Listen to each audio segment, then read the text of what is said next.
going on. I like the one ear side. Oh, thank you. Yeah, that's professional. A lot of guys do that. Help my hearing. Hey, it's fading in my old age. Do you have fucked up ears because of the cauliflower? Does it fuck up your hearing? Yeah, just one of them. I thought it was cool until the inner ear started to swell, and it was messing with my hearing. And I was like, that's not cool anymore. Did you get it fixed? I just face it at the women I'm talking to. Did you get it fixed, or do you... Oh, it eventually drained out, but it's as good as it's going to get, I think. Yeah, I always wore ear guards. I was always scared of the ears because there's a design, like it helps capture sound and bring it into your ear. I didn't know the AirPods were coming. That threw a curveball in how cool this was. Oh, right, because you can't stuff them in there. I jam them in, but it popped back out. Yeah, you got to wear it over the ears. So let's talk about your tournament. The tournament, all right. Where did this come from, first of all? Because you've competed at Abu Dhabi. This is what I don't understand. You're gonna go head to head with ADCC, which is the biggest grappling organization in the world. By the way, that's Gordon Ryan's belt up there. If you want to look at it. Gordon Ryan. Oh man, I might take that home with me. Yeah. How can I get the money to buy it? Well, I mean, what started it? Well, obviously you can't win a tournament. You put your own tournament on that you can win, and probably lose anyway. I mean, really, it's for the growth of the sport. We're getting some beef involved, some Tupac Biggie, Drake Kendrick energy to this, but really to compensate the athletes well and to raise some money for charity along the way. And who's funding this thing? That's one of those things, you know. Your girl takes a trip to the UAE. She comes back with a handbag. You don't talk about it. You don't ask too many questions, you know. You brought with you $1 million in cash, which I've never seen before. I've never seen $1 million in one place. I've never even seen $1 million check. Should we tip this out? Yeah, I guess tip it out. Let's make sure we don't spill any. Ladies and gentlemen, that is $1 million in cash. Falls stays. That is so ridiculous. Look at that. That's so crazy. Wow. Whoever is running this really trusts you. They shouldn't. Those are loose. They're like a lot of these are just kind of flying around. Flopping around here, you know. They have way too much faith in me. Yeah, a lot of faith in you. I mean, this was to prove it. I had the idea. I was like, I'll bring a prop $1 million on Joe Rogan. But I was thinking then, they already don't believe I have the money. So if I pulled out a prop $1 million and you were like, oh, that's fake money, then I'm like, oh, my tournament's fucked. So we had to do some bad things for that. So how's one even get $1 million out of a bank? That's got to be a pain in the ass, right? Yeah, so my buddy that's helping me out with this basically called his bank. He said, I need $1 million on Thursday. They said, yo, that takes 2 to 3 weeks. And he's like, get me the $1 million on Thursday or I'll find a bank that can. And that put the energy in him to get it. Here we are. So what does this guy do that he has all this loot? I really don't want to say. I'm going to keep it all directed at me. It's all above board legal, you know what I mean? But we're sort of keeping it mysterious. I want any negative energy towards the tournament come in my direction, not the anonymous sugar daddy in the background. Okay. So you don't want to say like what the business is, or does the business profit off of this at all? Does this benefit the business to do this? Whatever he's doing? I mean, we're running it as a non-profit. So like obviously for people that want to support the sport of jiu-jitsu, like we're going to donate basically all the ticket sales of this event towards different charities. So we really want to do this as a non-profit because my thoughts were if jiu-jitsu doesn't make a profit, we might as well make a non-profit. Okay. Well, does jiu-jitsu make no profit? Like Abu Dhabi doesn't turn a profit, right? It's done primarily because of the sheikh's love of the sport. It's like a passion project. But I mean, sort of my problem with the latest event is like we're selling so many tickets and their event is in T-Mobile. Mm-hmm. T-Mobile's super expensive. As far as I know, I remember their event organizer posted the amount they paid for T-Mobile, and it was basically 2 of these. So I was just to rent out the venue. Just to rent out, and then you were at the Thomas and Mack. Yeah. So the previous event they were at Thomas and Mack. So I just thought, hey, I might as well check how much Thomas and Mack costs, and it was a lot cheaper. So in my opinion, we're really doing this because the prize money's been the same for so long. A lot of events don't pay a lot of money, but obviously ADCC is the biggest. Right. And this sells a lot of ticket sales, but really they made a lateral move in the venue that didn't really grow much in the way of seating, and none of that money really How much does Thomas and Mack seat? I think we'll have about 11,000 seats for this one. And T-Mobile's what, 18? I think 18, yeah. So not massive difference, and really ADCC prize money stayed the same. So their prize money, you have to win 4 matches to get 10K. Not that I'd know because I could never fucking win it, but we're going to do 2 divisions and pay 100 times that amount of money to the division winners. So 10K is the winner of ADCC. And we're going to pay $10,001 to show up to that tournament. 10,001. We'll throw an extra dollar. Oh, That's for okay. me personally. So anybody who competes gets $10,000. Really? So even if you just get smoked. Yeah, I mean, I'm thinking of the other guys like me in these tournaments that don't make the final, compensate everyone, you know? Well, that is nice, but ADCC's never made money, right? So for them, raising the money would just be losing more money. Yeah, I mean, but if you could sell 11,000 seats, you know what I mean? Like if you could sell streaming rights to an event, I feel like some of that should go back towards the athletes rather than just spending it all on production. Like a lot of people talk about the cost of production and it's important to grow a sport, but I really feel like at least the athlete compensation should go up a little bit. You know, like in terms of ticket sales, some of that should go back towards the athletes. Even if the ADCC is not making any money at all? But in terms of, they do make money, but it's where they spend it. They choose to spend it on production rather than the athletes. Right, but it's not profitable. Like in terms of the organization itself is not really profitable, I don't believe. Well, I would imagine if they had chose Thomas and Mack with the streaming rights and the cost of the venue like that they've spent on T-Mobile, for sure they would have made a profit off this event. You could curtail production costs down. Like it's not going to be that crazy if you choose the right venue. My opinion is grappling's amazing, but I don't think we're ready for T-Mobile. That's a massive, expensive venue. Right. Well, the Thomas and Mack was very impressive last year. It was very impressive, the whole overall production and just the scope of it and the amount of fans that came out to watch ADCC. It was pretty impressive. It's crazy, yeah. It's crazy. Obviously, Yeah. I've never competed in front of that many people before. It was awesome. It was an awesome spectacle. And that was basically my opinion. Is like, why are we making a lateral move, in my opinion, when we could still keep the same venue? So what was the idea about going head-to-head with ADCC? If you want to grow the sport, wouldn't it be better to do it in an alternative weekend? That way the people that compete at ADCC can also compete at your event? Well, obviously athletes can't do both, but in terms of for the fans will be able to go to our event Friday, Saturday, still see ADCC finals on Sunday. But in terms of doing it at the same weekend, we're really trying to make a stand that like the athletes can unify in this sense and we can get compensated better. Because again, none of the athletes care where we compete. You know what I mean? Like we want to make, as the sport grows, grappling's growing, obviously thanks to people like you. You've blown it up. Whenever you shout us out, our followers go up. So, I mean, the events are getting more eyes on it. People are more ticket sales. Like, we should get at least some token gesture of a payment increase. Well, I think the best case scenario out of this is that ADCC does ramp it up and that the sport does get more eyeballs because people are aware of this huge increase in pay. And then look, I always feel like competition is good. I just don't necessarily like the idea of going head to head because I feel like it just kind of messes with the athletes because it puts them in a situation where they have to choose, first of all, between ADCC and the Craig Jones Invitational. And if they do that, ADCC is going to probably hold a grudge. I mean, hopefully not. Well, hopefully they don't hold a grudge to me.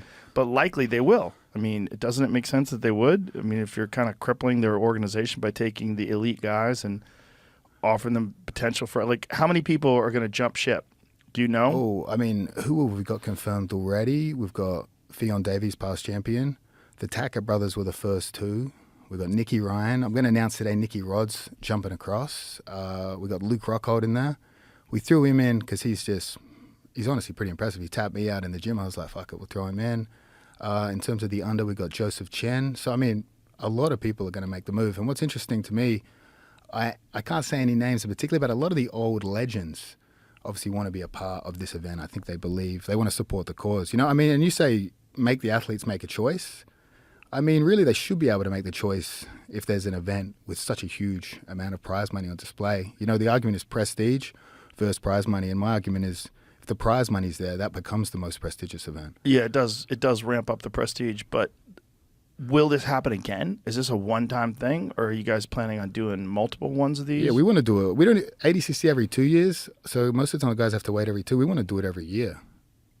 Well, that would be good. Then there would be a year where it's not in competition. We don't want to just kill another organization and then I just disappear off into the sunset, maybe sneak a couple million, but we want to do it every year for sure. The goal is really to raise money for charities and do some film projects around the world using jiu-jitsu, really helping out some underprivileged kids and stuff. Well, the whole idea of using it for charity is beautiful. That's amazing. But is this guy willing to fork up this kind of, like, does he have a commitment to do this more than once? I mean, basically he says, hey, we do a good job of this one, you can do it every year. He's super invested in sport of jiu-jitsu, loves it. And this guy's just throwing loot away.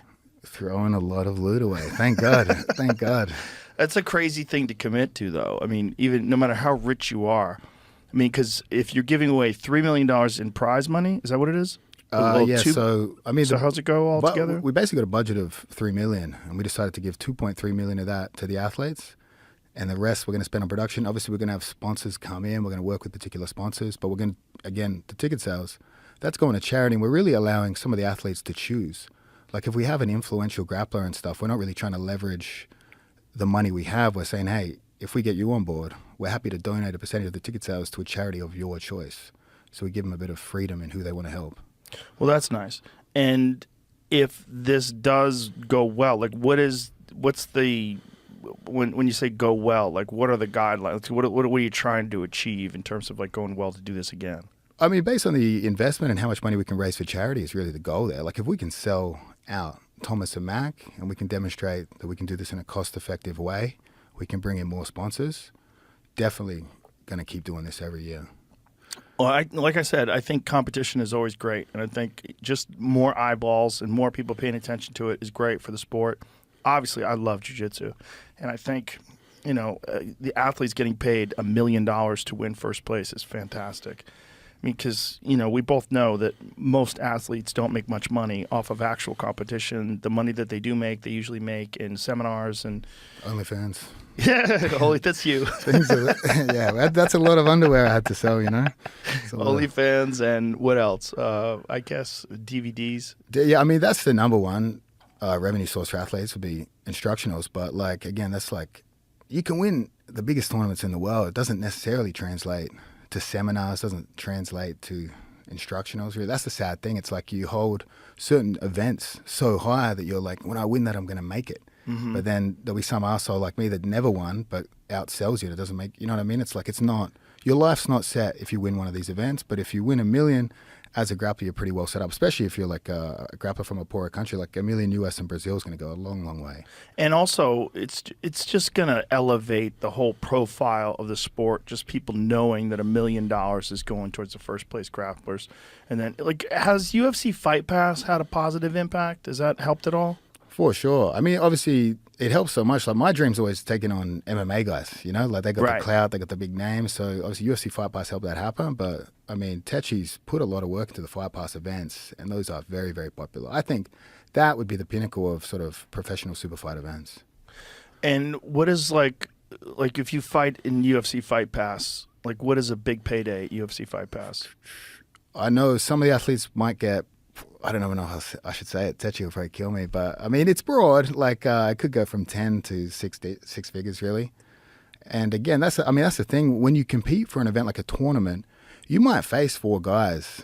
Like, for me personally, I might face 4 guys that I could have made much more money facing off in a super fight setting. Right. So it really, like, in terms of the investment, the commitment, the training, the time to prepare for potentially 4 opponents, to win something like $10,000, when if I just had 4 super fights, I'd make so much more money. Obviously, wouldn't get the medal. And the amount of money that you're going to spend in the camp anyway, just with nutrition, supplements, steroids, the damage you do to your body. All the jazz, everything.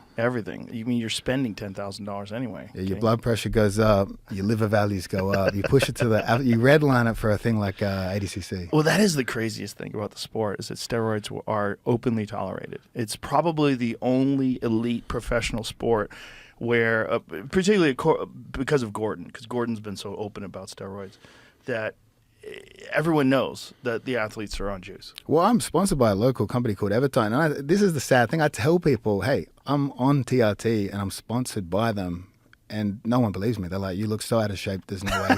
He's just joking. And I'm like, no, believe me, I'm taking Do you lift steroids. weights? I mean, sometimes, yeah. Sometimes, every now and then. Yeah, honestly, I'm the worst example of athlete ever. I don't stretch, don't do any recovery, I don't sleep You properly. don't stretch at all? No, I just go easy the first round. I feel like them pushing on my legs. There's some like hip mobility. I think if you get a bad injury, that's a sign maybe it's time to hang it up, you know? So when you train, all you do is just jujitsu? You don't like... I do a little bit of lifting, but man, I don't even track anything. I'll just be like, oh, that seems like enough lifting for today. Really? Yeah, that's it. Do you ever wonder, like, if you did, like, hire, like, a serious, like, strength and conditioning coach and really get after it, it would make a difference in your performance? Maybe, but I mean, if there's $1 million on the line, maybe, but that's a lot of But fucking it's work. your whole life. I mean, you're a professional jiu-jitsu guy. I mean, I love the technique and the strategy aspect of it. You know, like sometimes when I've lifted or taken more steroids than usual, it's like I'm starting to overly rely on my strength. What I love about jiu-jitsu is laying traps, tricking people, making people feel silly. That's the part I like. Right. Rather than just, I want to look jacked just for me, not for the match. But don't you think even with the laying traps and just overall your ability to move would be enhanced? It's true, but if I look too jacked, no one will buy the instructionals. They'll be like, I can't fucking do what that guy does. You know? I got to look like a weathered old man out there. Wow. That's a crazy approach. We got another announcement here today. Another the biggest one. super fight in grappling history. We signed it actually. I signed this maybe an hour and a half ago. So I got the contract here to prove. Yeah, but bust it out. Uh-oh. The biggest super fight in grappling history? Really? Yeah, it might be one of the biggest events in What is the sporting biggest history. so far? So far, it's probably Gordon and Galvao. Yeah, in Gordon terms of Galvao, Hodge Bushesha. yeah. But now we're talking the most decorated female athlete of all time, Gabby Garcia, has put pen to paper to face me on my own event. So we're talking 10, 11-time world champion, 4-time ADCC champion. You have 6'4". been joking around about this forever. This is actually going to happen. 100% going to happen. We booked it. We signed this contract earlier, so I had to do a lot of things to get it done. You know, What'd you have to do? I had to talk to Gabby a lot. I had to go over there, give her a back rub. Did you have to dance with her? Getting this done, like she's like a Harvey Weinstein producer, you know. But I'll do it for the fans. But we got that booked. So So that's really going to happen. Yeah, she's 6'4", 250 pounds. I don't know what she weighs. Yeah, so I'll take her on. Wow. I feel good. I probably won't train for her. I'll be planning this damn event, eh? You won't train? I wouldn't train that hard. Nah. I'm happy she's doing it though. Like, it took a long time. We've been talking about this for 2.5 years.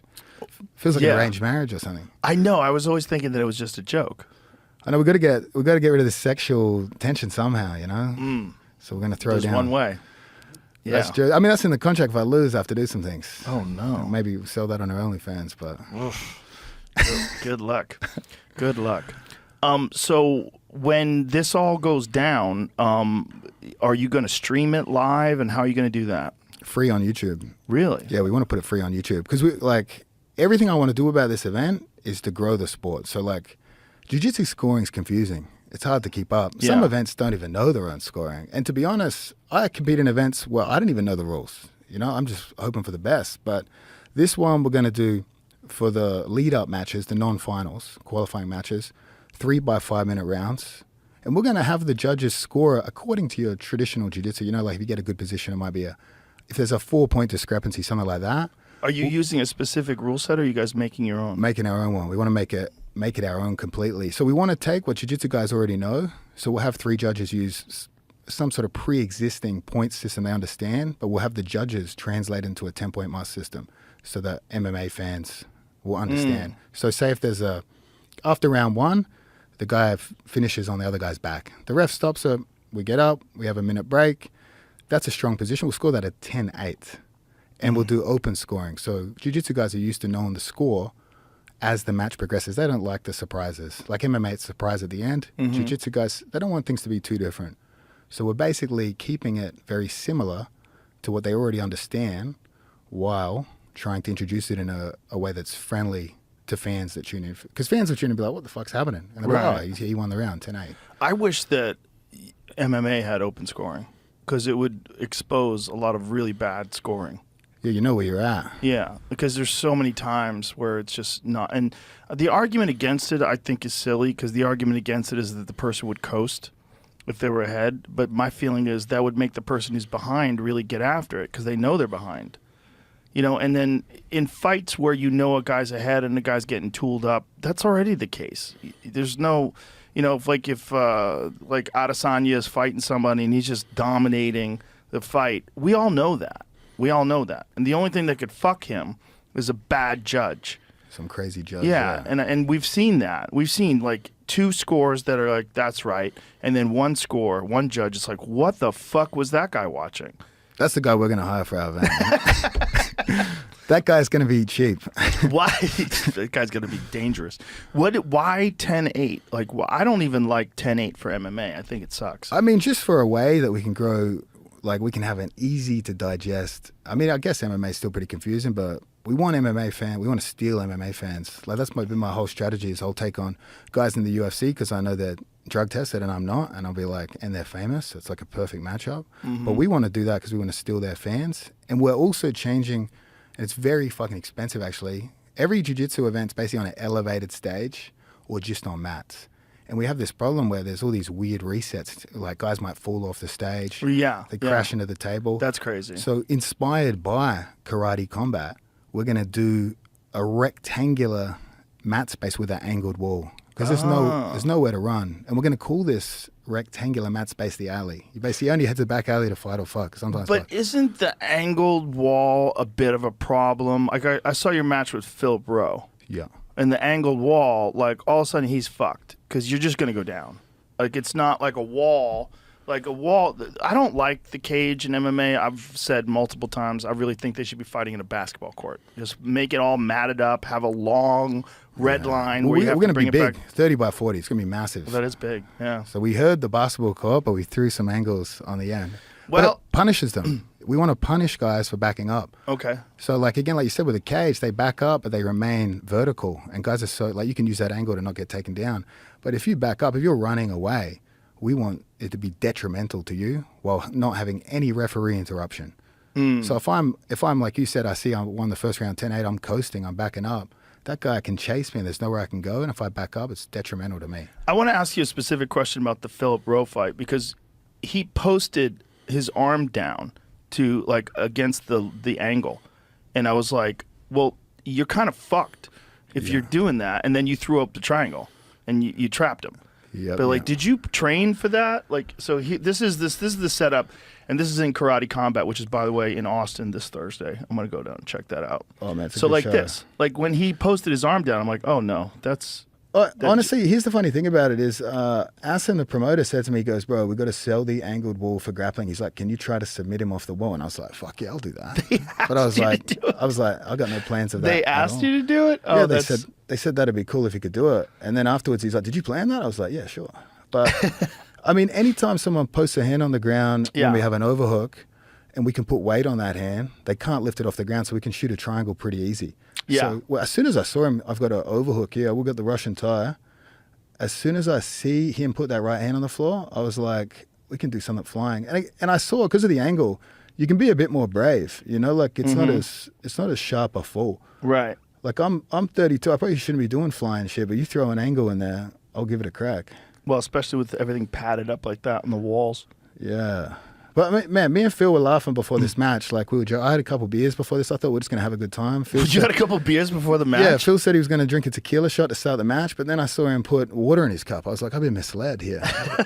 And then we went out there and I didn't even know the time of the match. I thought it was 8 minutes. Then the guy's like, 12-minute match. I'm like, oh fuck. And then his coach started cornering him serious. I was like, what have I got myself into? So I was like, better give it a crack. I thought we were gonna have fun, play around a bit, but he was ready to go. You really had a couple of beers? Yeah, I do sometimes, you know. Do you really? Take the edge off, yeah. Does it fuck with your performance at all?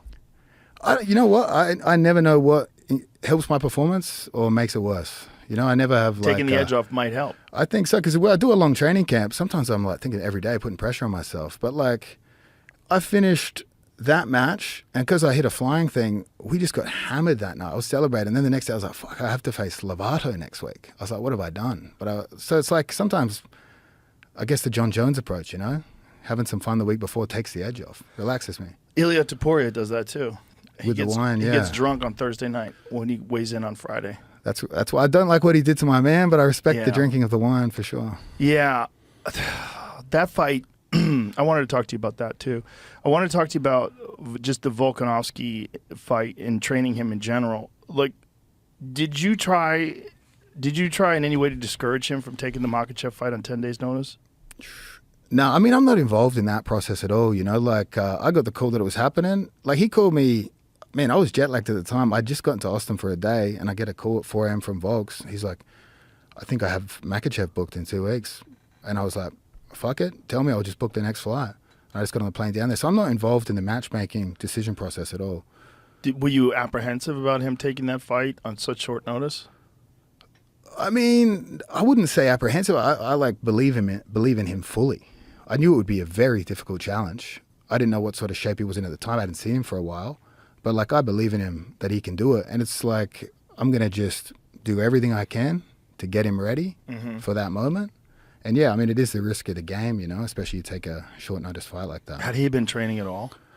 I honestly don't know. I don't think he wasn't in the same shape he was for the previous Makhachev fight. Like, the previous Makhachev fight, I was down in Wollongong with his team, freestyle, for like 6 to 8 weeks helping him prepare for that one. But, I mean, this one, yeah, such short notice. Well, it made it such a huge difference, the 6 to 8 weeks, just the fact that he was able to survive on the ground the way he was. And not just that, but not just survive, but be completely safe. He was never even close to being threatened with a submission, you know, and the fact that he was like laughing it off and punching him from behind. And it's crazy, yeah. I mean, I can't take too much credit for that. The guy just is a He's an beast. animal. Yeah, he's just a monster. He's so hard to hold down, even for me to hold down. I don't get it. I'm like, fuck, you 145? This shouldn't be the case, you know? Rugby. Yeah, some rugby energy, hey. Well, also, he used to weigh 214 pounds, and you still got those fucking tendons from being a big gorilla. That's true, yeah, the rugby days, that's crazy. I mean, when I trained at his gym, one of the rugby players come in, actually, and I was just fucking around rolling with him, and he put me in a chin strap, and I was stuck. I was like, fuck, thank God these guys make real money in other sports. So I don't have to deal with this shit. Yeah, it's a hard fucking sport, man. It's a hard sport that Americans don't necessarily appreciate. They don't understand. Like, those are guys that could compete in the NFL. They said they're playing rugby because they live in a different country. But it's sure. When Volkanovski fought the first time and he was perfectly prepared, it was an amazing fight. I thought he won. I thought it was very close, but I thought he won. I think round 2 was the difference, and I could see round 2 going either way, but I gave it to Volk. But I was like, when they announced it, the rematch, part of me was like, ooh, that's a great fight. But the other part of me was like, this is the number one, in my opinion, this is the fight for number 1 pound for pound, right? I believe Volk won the first fight, although very close. I don't think it's a robbery, but very close. And I think that puts him as the number 1 pound for pound fighter in the world. And then he loses the fight to Islam. He gets caught with that head kick, and then he gets knocked out by Taporia. Now he's not even in the conversation anymore. So this is a short amount of time, you know, and then everything kind of falls apart. And I think it wouldn't have fallen apart if not for the rematch. If it wasn't for if he just waited for Taporia, I gotta think that head kick has a factor. I mean, to get brained like that with a shin to the dome, which is the worst way to get knocked out. You know, it's so much power in legs. I mean, your legs are your legs are carrying your body around all day. I don't think people that have never been kicked understand how much more power is in a leg. Yeah, I wouldn't know. You get head kicked like that, and then you fight a guy who's obviously the most dangerous boxer in the division in the next fight, and get KO'd. I mean, yeah, it's crazy. I don't know I've had a couple concussions from grappling, like accidents, but I don't. Knees and headbutts, clashes. Always that one asshole, you know, going crazy. But I don't know really the effects of that. It's so hard to judge. Like, it's like, I don't know what testing they can do, but it's like they can't do much, unfortunately. They do. There are some tests, but the reality is every time you get knocked out, it's easier for that person to get knocked out again. And psychology, I think, for the opponents. Like, for me, coaching Volks, like, there were matches where, like, the fights when, like, say, Ortega had him in the sub, and it's like when he keeps doing these impossible things, you believe in the myth of your guy more and more. Right. And other fighters do too. They go, oh, we couldn't submit him. Look how deep Ortega Well, it's was. his heart. His heart is just unstoppable. But I think when a guy gets clipped like that, everyone else goes, they suddenly have a bit more self-belief. So I think Yes. it's like two factors. Yeah, I think you're probably right. But I think Topuria thought he was going to do that to him anyway. But I would just love to have seen him fully recover from that. Like when Manny Pacquiao got knocked out by Marquez, Freddie Roach wouldn't let him do anything for a year. He's like, you're going to take 1 year off. He's like, this is the only way. You have to. And Freddie Roach, who has trauma-induced Parkinson's from his boxing career, he's well aware of the impact of brain damage. And, you know, it's so tricky because I'm just such a huge Volk fan that I just like, ugh. I wish I had his ear. I don't know if he would have listened to me, but if I had his ear. I think that's what makes those guys special, though, is that they're like, it's the self-belief. 100%. That's what makes you a champion. You cannot become a Volkanovski without this unstoppable belief in yourself. Me and him are the complete opposite. Hey, if someone was like, bro, you're probably going to lose, I'm like, yeah, you make a good point. Hey. I'm like, how much are they paying me? You know, we're complete opposite. He takes everything super serious, sporting, everything. I don't know how we've blended together. I'm able to coach him somehow. Well, you're very technical. I mean, the thing about your, you know, joking around and being silly about it all is like you are, but your technique is very, very good, obviously. You obviously are one of the elite guys in the world when it comes to technique. So it's not, you are serious. Yeah, I mean personality type, you know? Yeah. Like, but I guess we have the Australian bond. He has faith in me, more faith in me than the guy that gave me this, I think. They both probably shouldn't now. What is Volk up to now? Do you talk to him? He's in Thailand training at Bangtao with his, so Volk's wrestling coach, Frank Hickman, they have a gym in Thailand, so he's out in Bangtao getting some work in. I want to get him a grappling match. I said to him, man, like, if we're going to take some time away because of the concussions, let's get you a grappling match. And my thought was, how, like, cool would it be to see him and Ortega have a grappling match? Oh, my God, that would be incredible. I would just love to see it in that setting because Ortega obviously struggled to submit him in MMA. Yeah. Let's see what happens in a grappling match. Right, with no gloves, too. Yeah, that would be very interesting. Ortega's very good on the ground. He's very sneaky, too. Yeah, he's super slick. He catches some crazy shit out there. He'd be losing a fight like 2-3 rounds, get one look at a guillotine, finish it. It's crazy. No, and his guillotine is fucking death. I mean, when Volkanovski got out of that, the mounted guillotine, his face looked like a grape and just would not tap. I had no idea how he got out, but I told everyone, I was like, yeah, obviously that's me. Buy the DVD. You know? Support his grappling coach. I take credit for that. He's an animal. 99.9% of the world would have tapped. He's like that in the gym. I remember I'll choke him in the gym sometimes, and he'll go from putting his chin in to taking it out as your grip's in there. Like he'll try and switch it from like, I guess like the front choke to the blood vessels. He just changes how you choke him and can survive down there. Wow. I don't know how he does it. He should teach me that shit. I think it's just his brain. Too tough. Yeah, he's a fucking animal. And so does he have a plan to come back? Does he? I don't know what's going on. I imagine it's probably Holloway versus Topuria. I think that's going to happen. And then I hope personally we get Volk's a grappling match. Maybe we get him at this event. I'm hoping we get some MMA guys at this event. Is he thinking about doing something like that?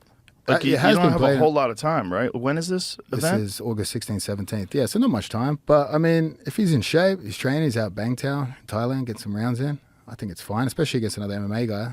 They both have the same type of training. You know, it's not like he's taking on a pure grappler that's only grappling. So do you have a budget to do something like that, to do super fights as well? Actually, yeah. So we're going to start taking sponsors to try and get more super fights. And I'm in talks with some legends of the game right now, like some guys that you'd be shocked. Can you say hit me names? Up. I won't say any names, but potentially, I'll Can tell you. The names rhyme?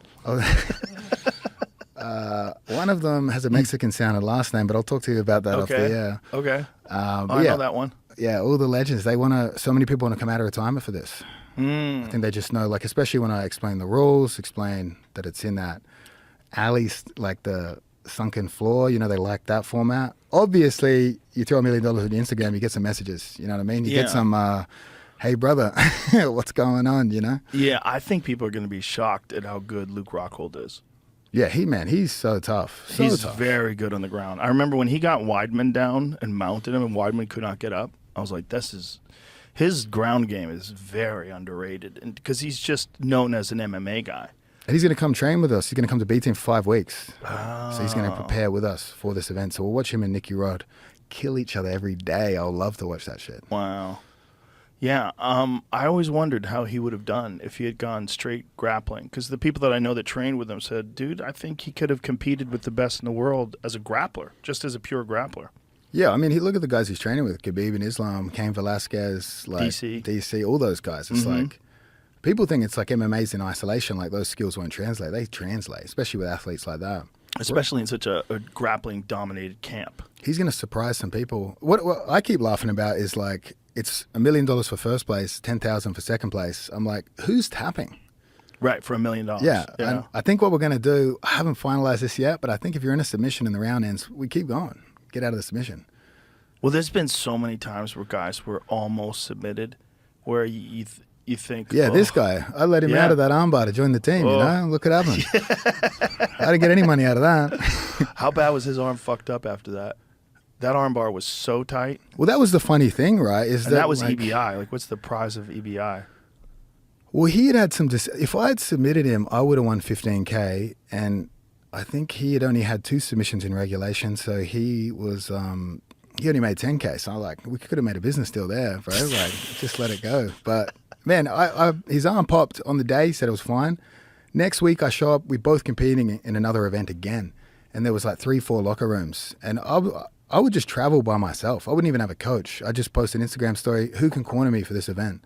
Like against Gordon, I had Denny Prokopos, and he was saying 10th Planet stuff to me, and I didn't even know what language he was speaking in the corner there. Oh, right. So I was Crackhead confused. Control. Yeah, he's saying, do these things. I'm like, what's happening, bro? And then I show up to this next event, Kasai Grappling in New York, and of all the locker rooms, they throw me in there with the Danaher guys, and I'm just like, this is a bit weird. Like, I had this guy in armbar last week, then he choked me, and now it's just me in a locker room with them all. It was very awkward, but then broke the ice and came into train the next week.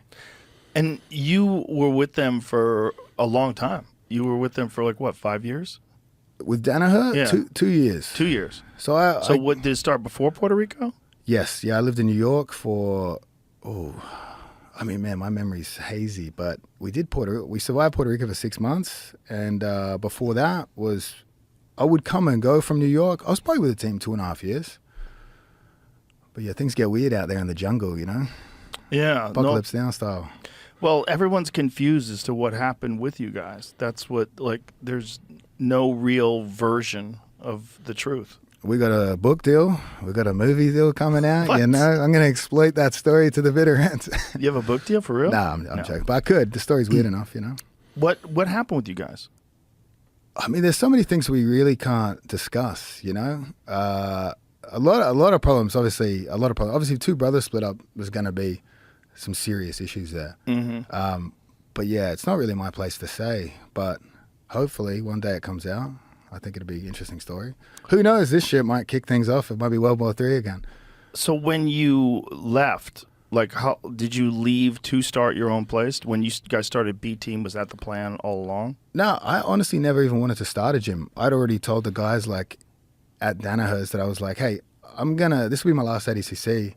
And then I just want to travel around, see the world, visit interesting destinations, teach seminars. Like, I felt like I'd already built a brand. But then when the team split, I felt like I sort of wanted to help them kickstart something. So we came here, we started the B Team. I've been with the B Team. We've had the B Team 2-3 years, but I'm not there too much anymore. You know, I helped kickstart it. We got the gym. The guys have it, you know? So, like, I like traveling around. So are you basically semi-retired? For sure, yeah, for sure. I mean, obviously, when you put on, like, if you put on an event that pisses off every other promotion in the sport, it's going to probably be hard to get matches in the future. So I'll probably compete for my own show, and that's it. That's the plan. We want to keep doing these shows. Well, I think you're going to piss off ADCC for sure by going head-to-head with them, but I don't think it would piss off Fight Pass or Fight Pass who's number one. Or do you think? Well, I mean, if whoever's streaming ADCC is obviously not going to be happy. So more competition. But again, I still think long term, this story is going to grow the sport. Yeah. It's an interesting story. It's fun. Let's see what happens. It'll either be the best event ever or the Fire Festival. I'm hoping for the former. The Fire Festival. Are you besides the Gabby Garcia thing, which is, you know, no disrespect, kind of a gimmick fight? Yeah, for sure. Yeah. For sure. Are you done competing? I'll probably do another match. that's Gabby. Gabby will be one day. If someone's down, I'll do a match on the other day as well. We'll see. But I also want to leave it open because I am talking to some crazy big names, and I'm like, man, if we can put that together, like I'm going to try and save some space. But like, obviously, I have to run this thing. I wish you could tell me some of those names on the air. It's everyone you could possibly think of. I'll tell you afterwards. Really? There's a potential matchup that I'm working on that's insane. It'll be the craziest shit ever. Really? Crazy, yeah. You want to tell me now and we'll cut it out? Yeah, can we do that? Yeah. I'm working on... Holy shit. Sorry, folks. You can't know. Damn. That would be insane. That would be insane. Wow. Is the former, is he training? Training, yep. People have said, man, he feels good. It'd be like, obviously, crazy inspirational story. I'd love it. Wow. Yeah. That's insane. That's it's insane to, and then it's like Abu Dhabi for a lot of people is the Olympics of grappling. And one of the things is it's every 2 years. I mean, I remember when Jean-Jacques won Abu Dhabi, I had just started, I think this was like, what year was this when he started training, when he fought in Abu Dhabi? Early 2000s, around mid-2000s? Yeah. I was thinking I was like a blue belt at the time. And when Jean-Jacques went over there, we were just so proud that he went over there. And he had this advantage over a lot of the gi guys in that he only has one hand. And so he never relied on grabbing collars. Everything was overhooks and underhooks. And he had sort of already developed a no-gi game that he was applying to the gi. Obviously he could do all the gi techniques as well, but he was more of a no-gi guy in the beginning. And it was so interesting watching that style, watching no-gi, which is, if Abu Dhabi didn't do that, and if they didn't have this prestigious event and make it no-gi, I think the sport would have really struggled because it's so hard for people to appreciate what's going on with the gi. It's very slow, and when you see a guy getting choked by a collar, it's just... It looks silly, too. Yeah. But yeah, I'm so happy Abu Dhabi exists. I think the inspiration for me to do ADCC was Stuart Cooper's highlight reels. Like when I was coming up, 2009, 2011, seeing Braulio, Andre Galvao's runs, like that inspired me. Losing in the gi more than no-gi also inspired me to chase the no-gi dreams. But like, I'm following in Eddie Bravo's footsteps. We both did ADCC, couldn't win it. We have our own invitational. But yeah, I'm thankful for everything they've done. I still obviously love ADCC. I wouldn't have a career as big as it is without ADCC. But do you feel any loyalty to ADCC? Like, you're kind of fucking them, right? I mean, I feel loyalty to the athletes. I think like for what we do and how much bigger the sport is now, we should be compensated better, and that's sort of why I've taken a massive risk in doing this. I appreciate what you're saying, but if ADC is not turning a profit, like the idea of compensating the athletes more, I mean, they have essentially made stars out of so many of these athletes, and because of that, by the fact of that, they've profited. But therein lies the argument, and the argument is that I believe an event of that magnitude should turn a profit. I'm going to do it myself and see. Obviously, I could be wrong, but based on the production and the things we've paid for thus far, I don't see how you couldn't run it in a profitable way. Obviously, we're giving away 100 times as much for two divisions. Mm-hmm. But man, like if they had even upped it to 20K, you know what I mean? Like some token gesture. Like if we're going from a basketball court with 100 people in there to selling out T-Mobile, like there should, like if there's room for a fireworks show, if there's room for drummers, I feel like there should be some room in the budget for the athlete pay to increase. No, that's a good argument. And hopefully by this, you guys will like inspire them. And the argument is about making stars. Like it's true. Obviously you get a huge platform, but you could win and not become a star. You know what I mean? I know plenty of guys, well, not plenty of guys, but I know a few people that have won ADCC, but really like... No one knows who they are. Yeah, that's crazy for me is I'll go to a seminar and it'll sell out just because of just fucking gay jokes and stupid jokes all the time, and I'll see real champions that can't sell out a seminar. So if we can make an event that those champions can make some real money in, I'd be super happy. Well, I think your popularity has increased because people know that you coach Volkanovski and you've worked with MMA athletes before. Do you plan on still doing that? For sure, yeah, for sure. Love Volkanovski, always be there for him anytime. I mean, obviously MMA's got a lot of crazy individuals in there, but like to give up the time to work with the correct athletes, I will always have time for some of the real good guys out there. Like obviously Izzy, awesome. I'd always make time for Izzy. Jack Della from Perth, like guys like that, just super cool guys. I'd always find time to help them. Yeah, Jack Della, what a big win he got over Gilbert. I mean, Man, I steal moves off him. I remember when he went to the Contender Series, he hit like a Maki Kumi reversal in the first round of the Contender Series fight, and I was just blown away by his grappling. And I've been watching it since. And his reversal at Gilbert Burns was crazy. Yeah, very crazy. I've trained with him, and I'm just like, I steal moves from him. Like he's so good at grappling.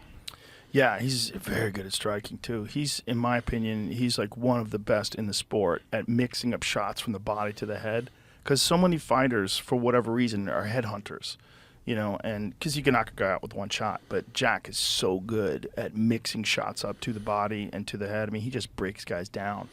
Man, he's a scary guy. I was lucky actually because before the Taporia fight, we were able to sort of link up. So it was like he came out to Wollongong and trained. Izzy came out at the same time, so I got to watch Jack Della and Izzy mix it up, and then them train with Volks. And for me, even as an MMA fan, it's like I have to pinch myself sometimes and be like, wow, that's amazing. It's just like putting on this thing when I'm talking to these guys about super fights. It's the dream. As just a grappling fan, I'm just thinking, oh, what could we do? Who could we convince into this event? You know, like just as from a pure fan perspective, it is pretty fun, those aspects. I'm sure. It's going to be interesting to see whether or not this can work. Because a lot of people have like looked at the UFC model and said, hey, athletes should be getting paid more money, and so they put on these events, and none of them are profitable.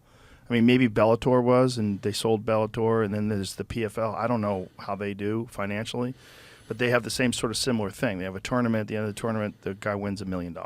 But my point is, right, is like if you're an Olympic champion or if you're a UFC champion, it has so much prestige that every single person in the world knows what it is. It has this intrinsic value. Yeah. If you say you're an IBJJF champion or an ADCC champion, a very small percentage of the population know that. So it's like, that's case in point, we've put on a tournament with much more money. Everyone jumps ships because they know that's money. Whereas like obviously an Olympic gold medal, that's timeless. That crosses all sports, you know, that crosses into the culture. How many guys are jumping ship? I mean, I'll tell you afterwards, but... So is it public that they're jumping ship, or are they not talking about it? Or Well, we got 16 spots in under and over, and I'm navigating through who wants to be in there, you know? 16 spots each, so 32 total? So I'm trying to navigate to the best guys we can get, and it's like everyone wants in, you know? Really? So no one's worried about the repercussions or the blowback from ADCC? No, because I think they see it as, wow, I could get the money to show. Mm-hmm. Like, I mean, so the Tackett brothers, local Texas guys, some of the nicest kids ever, you know? And they were the first ones to reach out to me. They won the trials. ADCC's been their dream their entire life. And they just hit me up. Because no one believes anything I say, unfortunately. It's like you make too many jokes, everyone's like, he's full of shit. But these guys were like, man, is this real? And I was like, yeah, it's real. And they're like, well, even if I have to deal with the consequences, even if I have to go back and win the trials to qualify again, I want a shot at $1 million to take. And they're not even talking about themselves. They're like, I want to take care of my family. And I'm like, wow, that's a super cool motivation to do this. They're willing to risk it because they'll fight their way back in.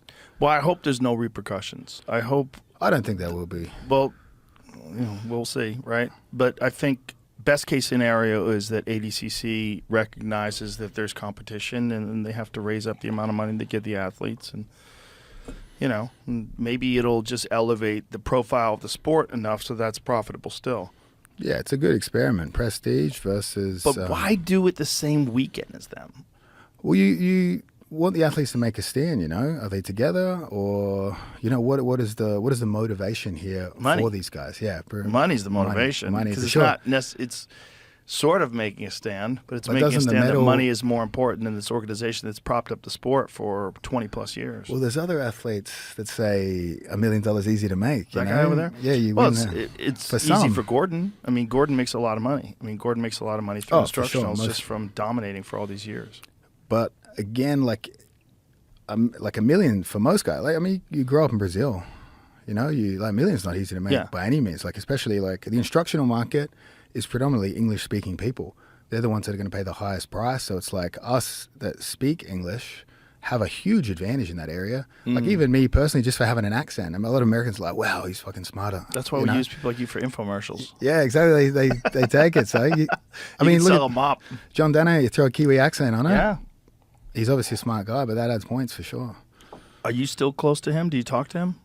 No, we don't talk. So he's upset at all this. I don't know. I've run into him a few times. We shake hands, but his general demeanor, you don't really know. Like, Yeah. I look back when we walk past, see there's no knife coming, But I helped him hide a few bodies in New York, some missing women, but we had a tight bond. He's a unique character. I mean, he seems like a guy from a fucking movie. Like, he doesn't even seem like a real guy. Some professor of philosophy at Columbia who becomes obsessed with jiu-jitsu, sleeps on the mats, teaches everybody and forces everybody to train 365 days a year. Yeah, that's an interesting fella. Hey? Yeah. What was it like doing that, like the 365 days a year? I mean, I wouldn't do it. I would be like, bro, we're taking a day off. Let me have a day to relax. I wouldn't necessarily do it. I mean, it was a lot of training, though. He he wanted it to be your life, and obviously it should be, but a lot of pressure to be a part of that team. Did you talk to him about the philosophy behind those decisions? I mean, we had a lot of discussions. I think we were actually really close because I'm from, he's New Zealand, I'm Australian. I'm from his part of the world. So a lot of the time Australians visit, he actually has a tight connection with them because we have a lot of things we can relate on. So we talk all the time. Unfortunately, me and Nicky Ryan were two of the ones he was closest to before the team split. And when you guys were training there, I mean, how beneficial is it having a guy like him around? Super beneficial, and also not just because of who he is and how smart he is, but he basically approached it like an MMA coach. MMA coach is always watching, is always guiding your training. Most jiu-jitsu coaches are participating. They teach you a few moves, they roll with everyone. Right. So to have a guy that approaches it like an MMA coach, where he approaches it with that level of professionalism, watching, making adjustments, I think even something as simple as that is a huge benefit. Yeah, I think so too. Also, a guy who's physically impaired, where he can't compete, but he has so much passion for it that he pours it all into the athletes. Yeah, and I think what made him so brilliant as well is obviously his college and university. He knows how to study, he knows how to take notes on everything, he knows how to teach. You put him in Renzo Gracie's in New York for 20 years when it was the hub of MMA and grappling. Guys like Roger Gracie are passing through all the time. He's basically in this position where he can just watch, train with all these guys, pick up all these details, and have it locked and loaded, ready to teach in a perfect way. Obviously, his game's heavily inspired by Marcelo Garcia. He just takes the really useful things and can articulate it in a way that's better than most of the people in the sport before him. So I think there's all these factors that have made him who he is and why he's so successful. How much of a factor is the constant training, the training of 365 days a year? How do you balance the burnout with the discipline? How do you, because I think inspiration is almost, enthusiasm and inspiration are almost, I think discipline's more important for sure, but they're factors that can't be ignored, because when an athlete loses inspiration and loses enthusiasm, they just don't have the mental drive to push through very difficult situations. You know what I'm saying? You just lose the steam, you lose the engine. I mean, I don't think you should do 365 a year, I think you should peak for events, have a period of time afterwards where you slow down, and then when you're not preparing for an event, you're studying technique. When you get closer to an event, you're refining those particular techniques and skills for that particular event's rule set or opponent or whatever, and we should go up and down, and I like it when you have an event, whether you win or lose, you don't train too much after, and you have this period where you miss training and you're pulled back into it. So I do, and I think, even obviously Gordon's had forced breaks with health issues, but as long as I've known him and we train together, there would be time periods where he wouldn't be at training for a week or two, so it's I think it's a myth we should all strive for, but everyone should be entitled to some time off. Did you ever talk to John about that? I mean, I would just take a day off every week, but luckily, like, I think he had some love for the Australians, let me get away with some things he wouldn't let other people do. So, I mean, I would be chilling, you know? Does he enforce that, like the 365 days a week? I mean, I don't know if there's a real strong enforcement, but there's like an unspoken, you better be there, you know, like, but I don't, who knows what it's like now? Obviously, he's moved to Austin. My memory's probably phasey, probably forgot some things, but yeah, obviously, I'm super appreciative that I was a part of that team. But I mean, I was with like Lachlan. I'm lucky. I moved to Melbourne. I was with Lachlan Giles for a few years. I had a massive splash at ADCC 2019, and then I was with John. So like I've been around some good coaches, you know. So I think I'm a lucky position despite coming from Australia. Not as lucky as others. Like it would have been amazing to be like a Nicky Ryan, born right next to New York and got to train with someone, with the people in that team or have that coaches. But again, like we're all not that lucky. I didn't even train with a black belt till I was already a purple belt. So it's like we all weren't exposed. Because I'm from Australia, I probably came up with a time period in my city that was more like an older time in the US where black belts were like, whoa, never met one. What year did you start training? Oh, probably 17 years ago now. And even back then, there weren't many black belts around? No, when I started training, I just trained with my cousin and he was like a 4-stripe white belt. There was like 2 people on the mats, you know, there was nothing. I trained twice a week. I didn't train properly for a long time. You trained twice a week? Yeah, it was really? Just like, I didn't even know what it was, you know, we're just fucking You're just around. doing it for fun? Yeah. What were you doing for a living back then? I was still in high school when I first started, and then I was just flipping burgers at Burger King, basically. Then I did a psychology degree, just a bachelor's, some bartender. Like, I had to work jobs, study, and do jiu-jitsu. So these assholes today, they get to just train. I'm so envious of them, you know? Like, it's just the sport. Again, the sport's growing that much with the sponsorship deals and stuff, so they're much luckier. Back then, how did you learn technique? Man, I had Eddie, like, here's the funny thing. I had Eddie Bravo's Mastering the Rubber Guard book. That came to me at a very influential time where I read the chapter about weed. I was like, fuck it, maybe I should start smoking weed, you know? So, like, I was, like, thinking I'm going to learn some techniques, ended up smoking weed all the time. Yeah, it doesn't work for everybody. It's interesting, the weed thing, because some people think it makes you lazy, and I think you're just lazy. I think if weed makes you lazy, you're lazy. It makes me think about the consequence. Like the idea of paranoia, like people talk about weed paranoia.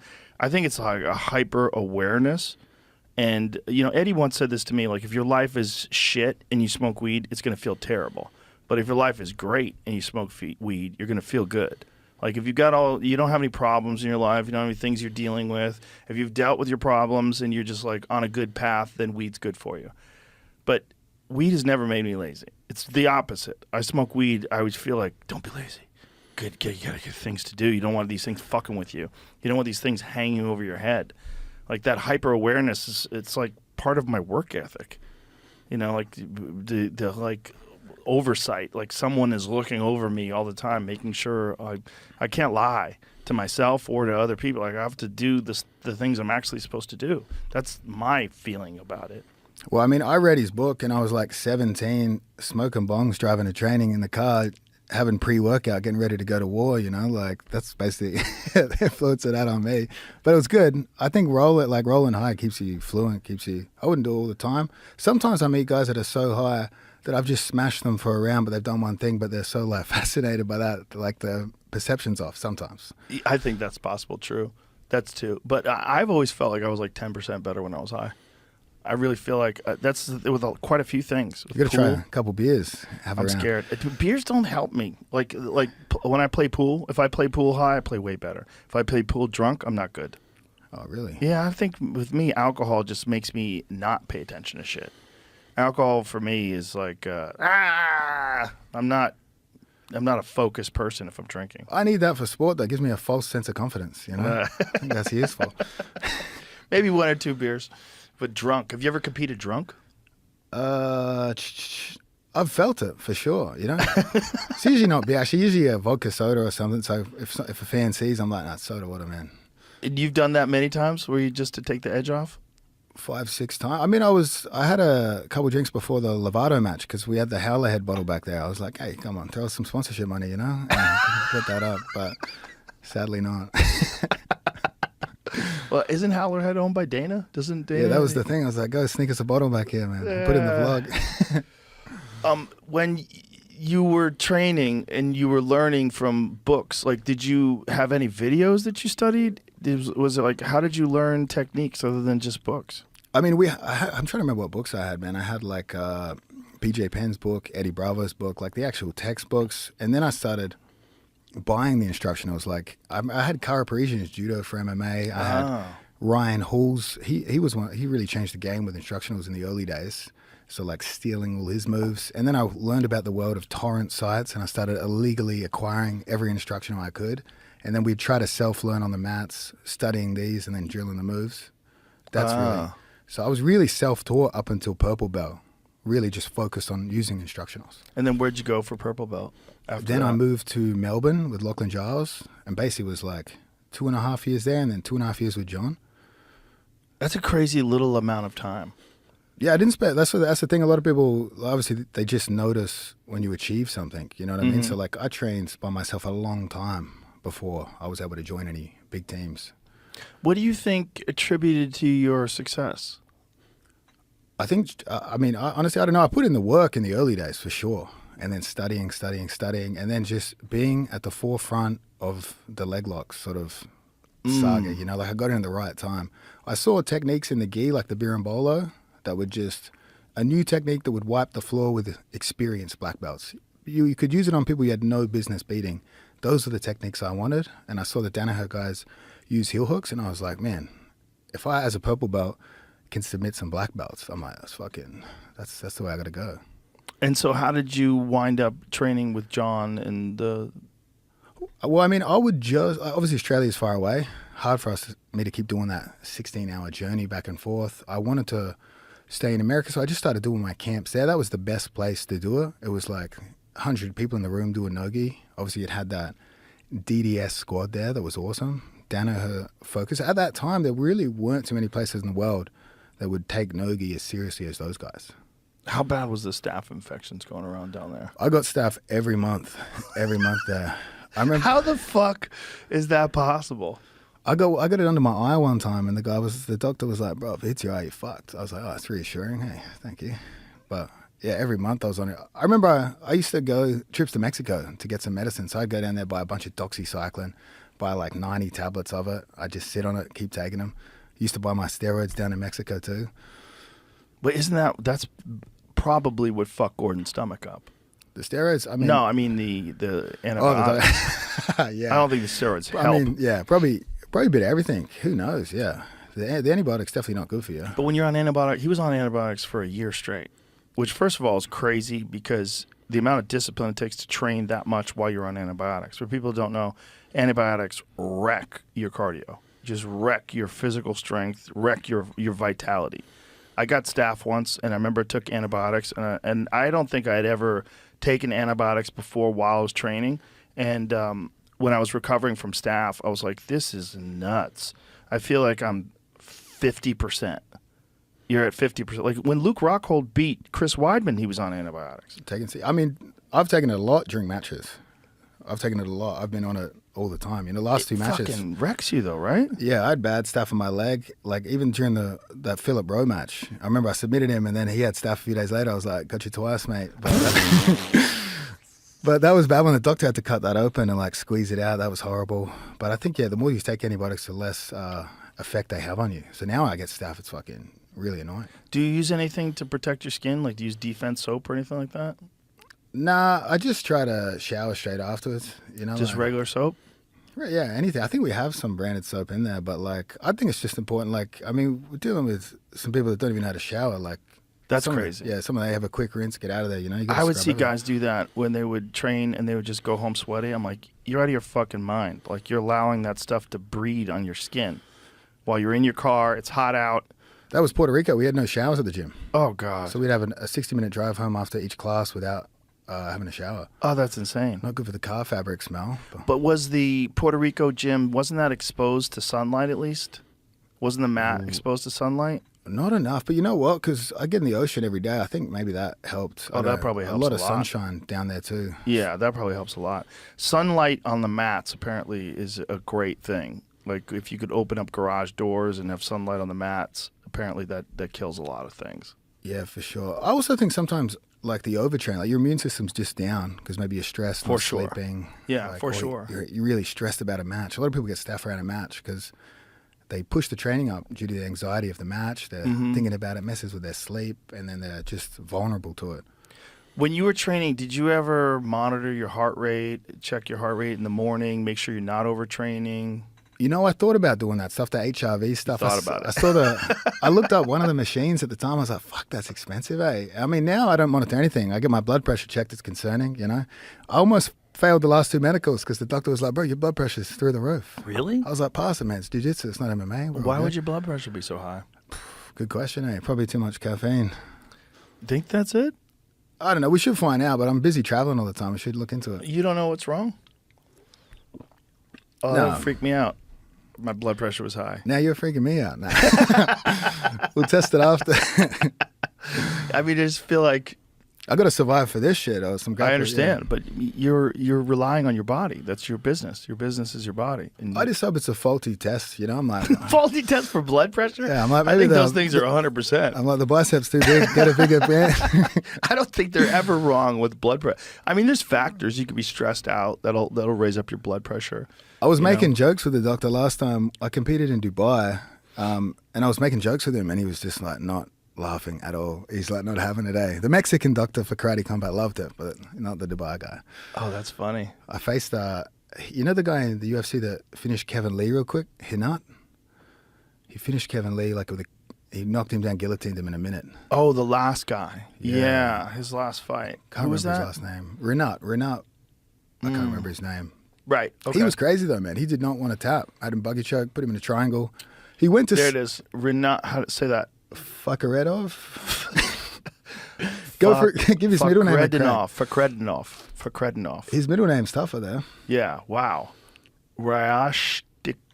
Rashtovic. He's just like, how can I fucking make Bruce Buffer's life difficult, eh? Yeah, bro. Buffer's got it rough. I got it rough I fuck up all the time on the weigh-ins when I have to do the weigh-ins. Yeah. Do they get angry with you? Does anyone get angry? No. Luckily, no one's gotten angry at me, but it's always a mistake. I've fucked up a few times. It's hard. Those words are hard. Sometimes your mouth just doesn't work right. You know, it just doesn't come out right. I fucked up Umar Nurmagomedov's name once when I was after his fight. I was like, God damn it. Yeah, It just came out like. I can't even say it now. Hey, It's hard. Some of them. Zabit was the hardest. Magomed Sharipov. Yeah. Zabit Magomed Sharipov. That was a guy that fuck, man. I was really bummed out when he stepped out. When he just decided enough's enough. I think he's a doctor now. really? I think so. Find out what he's doing. Zabit Magomed Sharipov. That guy was fucking good, man. He did some cool shit. Yeah. Ooh, he did some wild shit. He was so interesting because he was from Dagestan, but he fought like like almost like a karate fighter. Yeah, crazy kicks. Yeah, man. wild kicks, man. And he could do anything. I mean, crazy trips too. He would do that trip.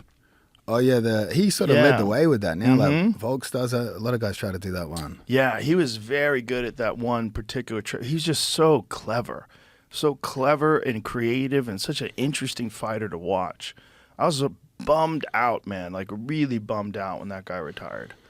I was like, shit. That's why I love traveling around, finding these guys, like these mysterious guys. Like I was in Japan, I got to have dinner with Genki Sudo. I love that dude. That's the coolest guy ever. Hey, Genki Sudo was he's like the a man. politician now. I Man, he's know. done it all. Remember when he used to carry around that flag with all the We Are All flags One. and we are all one? What a beautiful guy. So cool, man. So Like cool. win a fight and then hold this up like we are all one. And then he just retired to pursue becoming a pop star, and now he's a politician. He was a pop star? Yeah, he owns restaurants. Yeah, have you seen his dancing videos? No. What's it called? Imagine a guy who fights that good could probably dance like a motherfucker. Crazy dancing. Genki Sudo won. I forget the name of it. Like dancing, montage, singing. He does it all. No shit. Wow. I'm not surprised. He's a creative guy. He was creative as a fighter too. Very interesting fighter to watch. He retired and he became a pop star to grow in popularity. Like even fighting wasn't his focus. He just wanted to leverage fighting and becoming a pop star to help him get into politics, to help people. He really just wants to help people. So those were Really? side gigs to get him to where he is today, where he can use his political influence to help people in Japan. Wow. That is amazing. Does he look at him? Is this him dancing? Oh yeah. Look at Genki. First pitch with the Like he's got first pitch with all his dudes behind him. Oh, terrible pitch. Yeah, soft throw. Wow. That's pretty He cool. had some crazy, man. He back in that West Side grappling tournament, he like was hitting some moves back then that Oh yeah, man. innovative today. Yeah, wild, explosive, interesting guy. Just very interesting. I mean, that's the kind of thing about the sport that's so cool is that you get these human beings that are just exceptional human beings that decide to challenge themselves. And one of the most difficult things a person can do, just like Volkanovski, like he's a very interesting guy because like it takes extreme character and will and discipline to become Alexander Volkanovski, the greatest featherweight of all time. I mean, it takes a lot to be that person. Yeah. You know, and you learn a lot just by being around those people. You learn about human potential. Yeah, I mean, I even learned grappling from these guys. You know, people think I show up and I'm just helping them. Like, those guys are so talented. Like, I steal shit from them as well. You know, just, I don't know how they do it all. Volks does it all. What have you learned from Volk? I mean, just the way, like, I really steal a lot from MMA fighters and how they turtle and get up from there. A lot of grapplers don't understand that, like, until they roll with a good MMA guy and the guy just keeps getting up. And they're like, what is happening? Like Derek Lewis? Yeah, he just stands get up. I love that. I stole that for an instructional name, Just Stand Up. And I was like, Derek Lewis inspired. No, you did do that, right? You did make a whole instructional about getting up. Yeah.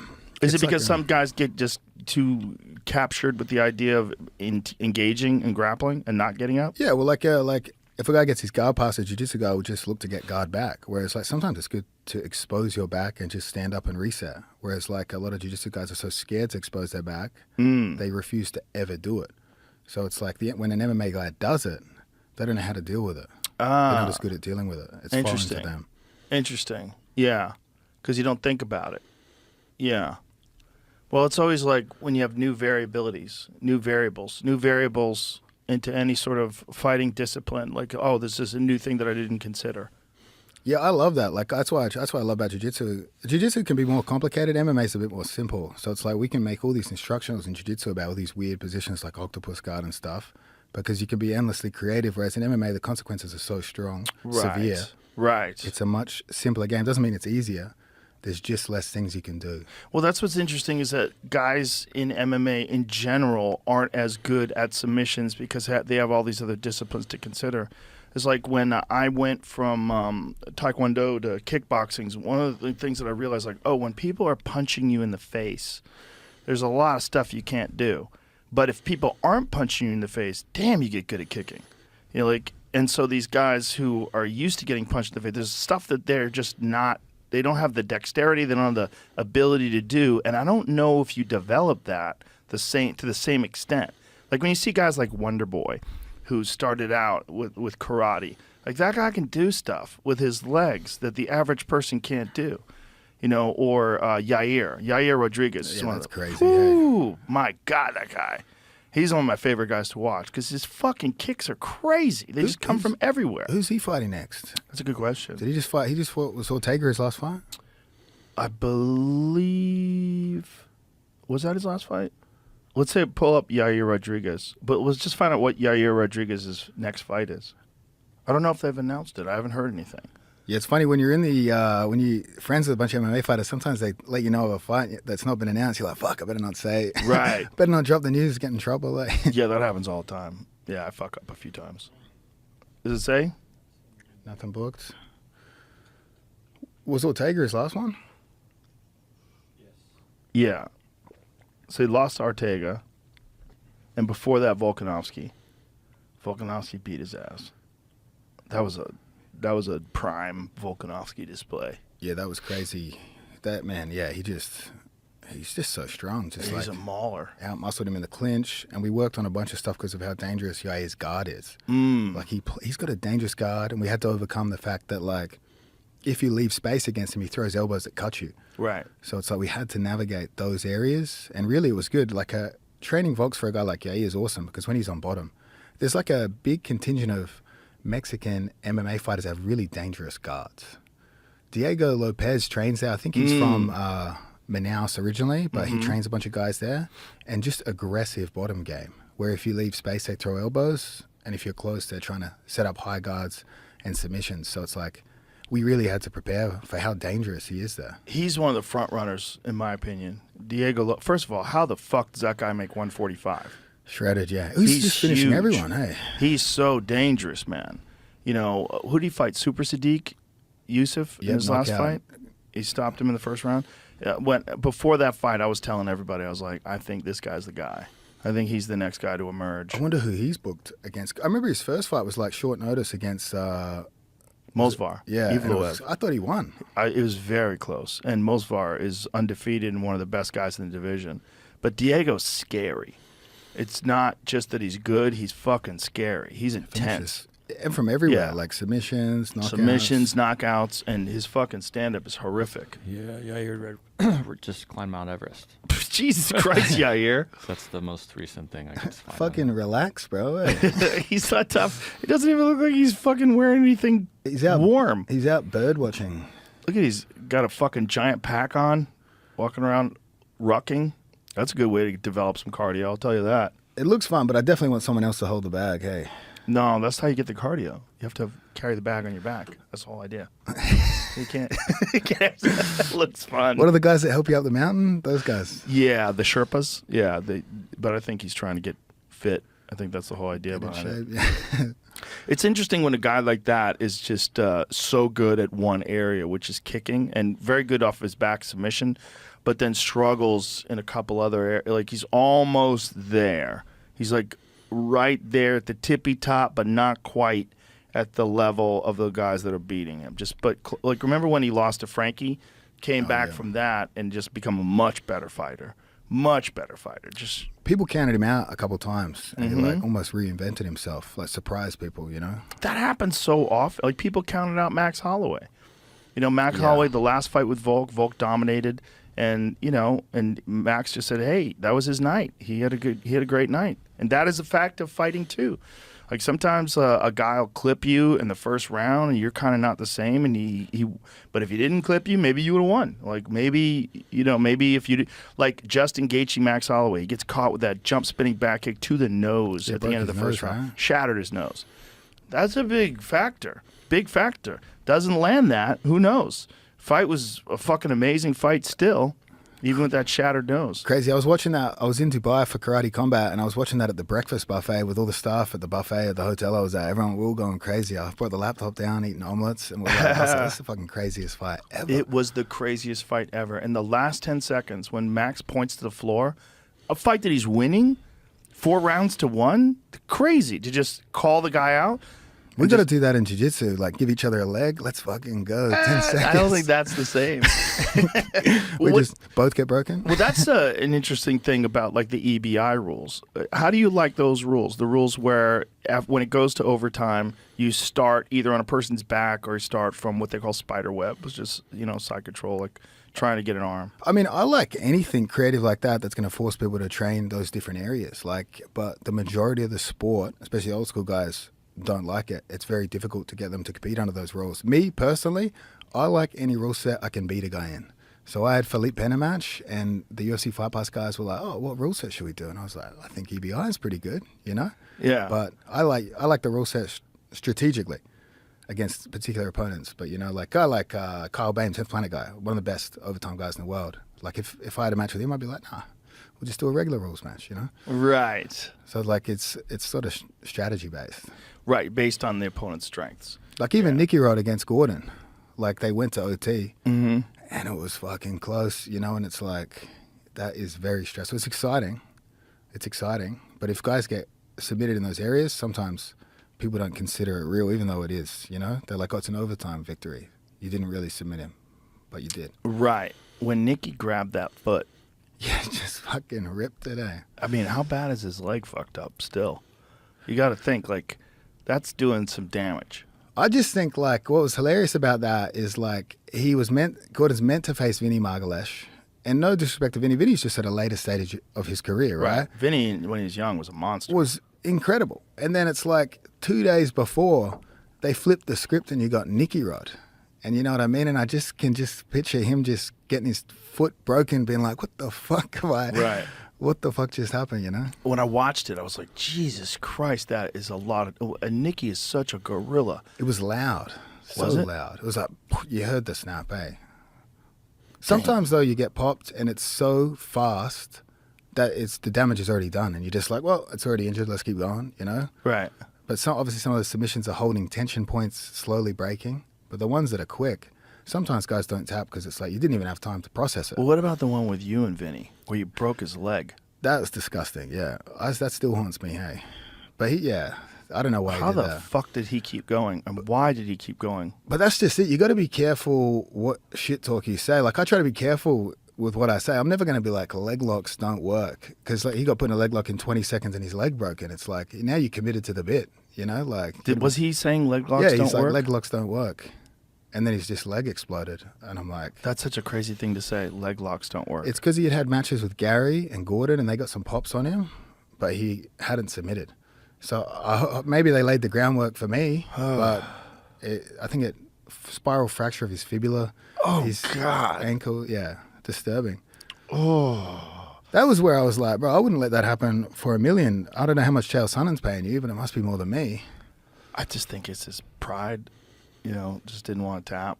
Yeah, But the I'll fact tap. that he It's like, what are we kept doing now? going after the leg snapped, that was loud. That was that. And the second one, I saw the bone poking into the skin. Like if I'd kept going, it would have probably like his whatever bone fragment would have come out. Yeah. Yeah. And Oh, I was just God. like, I was nervous. I was like, bro, is this guy waiting for overtime? Like he just didn't want to tap, and then the ref called it because his leg was Dangling.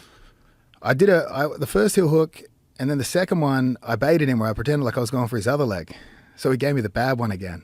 But he was laughing because he was like, "Fuck, I couldn't have you break both my legs. That's like Monty Python." You know? Oh, my God. So you knew it was already broken? Well, so my foot hit the ground at the exact second his leg snapped in half. So for a second, like I felt a little bit of crunching, but I didn't hear it. Everyone else in the room heard it. And then he gets out of it, and I was just like, wow, this fucking guy's flexible, eh? And then he says to me, he goes, I think you broke my leg.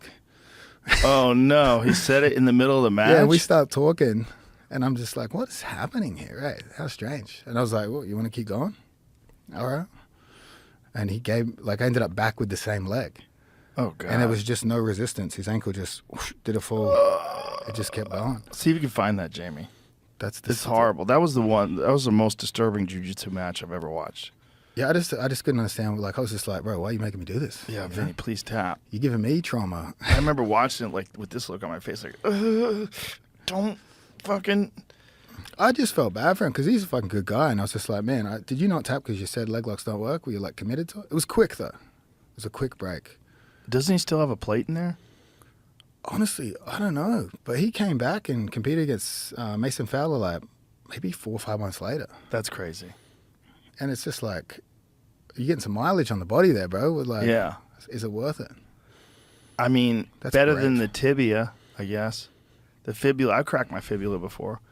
It's not as bad. It's a small bone, and they can just let it fix, let it heal up once they screw it together. I wouldn't let it break. I'd be like, just to try. Yeah, the noise is bad. I've broken a few legs, and I'm just like, bro. So here it is. Is this before? There's the first ones at the breaks at the start of the match. So his leg's already broken here. If you go to like 20 seconds, yeah, that right there. So we hit like a 50-50 inversion. You might You want to hear turn it. that knee down and pull this leg out. So you hear it. He's actually in a little bit deep. Oh, Craig. dude. Yeah. So look at this. Oh, dude, you hear it. Oh, look at his foot. Look where his foot is. And then he tries to get Oh me. my! I let go of it because I was I like, do not know how he got I was like, out he of that. can't let his Okay. leg break, and then me just tap. For the rubber guard, I guess we got rubber knee. He's Wow. huge here too. That was Yeah. one of Craig's best positions, and he got to it with it. Dude, the sound is so awful. The sound of broken bones. I never get it. Like Chris Weidman when he fought Uriah Hall, through that leg. It was like full power, and Uriah checked it, and you see snap. You hear the snap, and you see his leg bend over, like That's where it's like, it's crazy how people react to that shit. Where Conor McGregor was still just talking shit. That's fucking He's a hilarious psychopath. to me. I'm just Yeah. like, He's such a psychopath. He never missed a moment. He didn't even have the pain-killing whistle yet, but he was ready for some I shit know. talking. Did you see him partying like a night or two ago? You reckon real? I mean, it doesn't mean he's drinking. He's vibing. That's He's a legendary with man. his wife. He's got his shirt off. Looks like he's having a good time.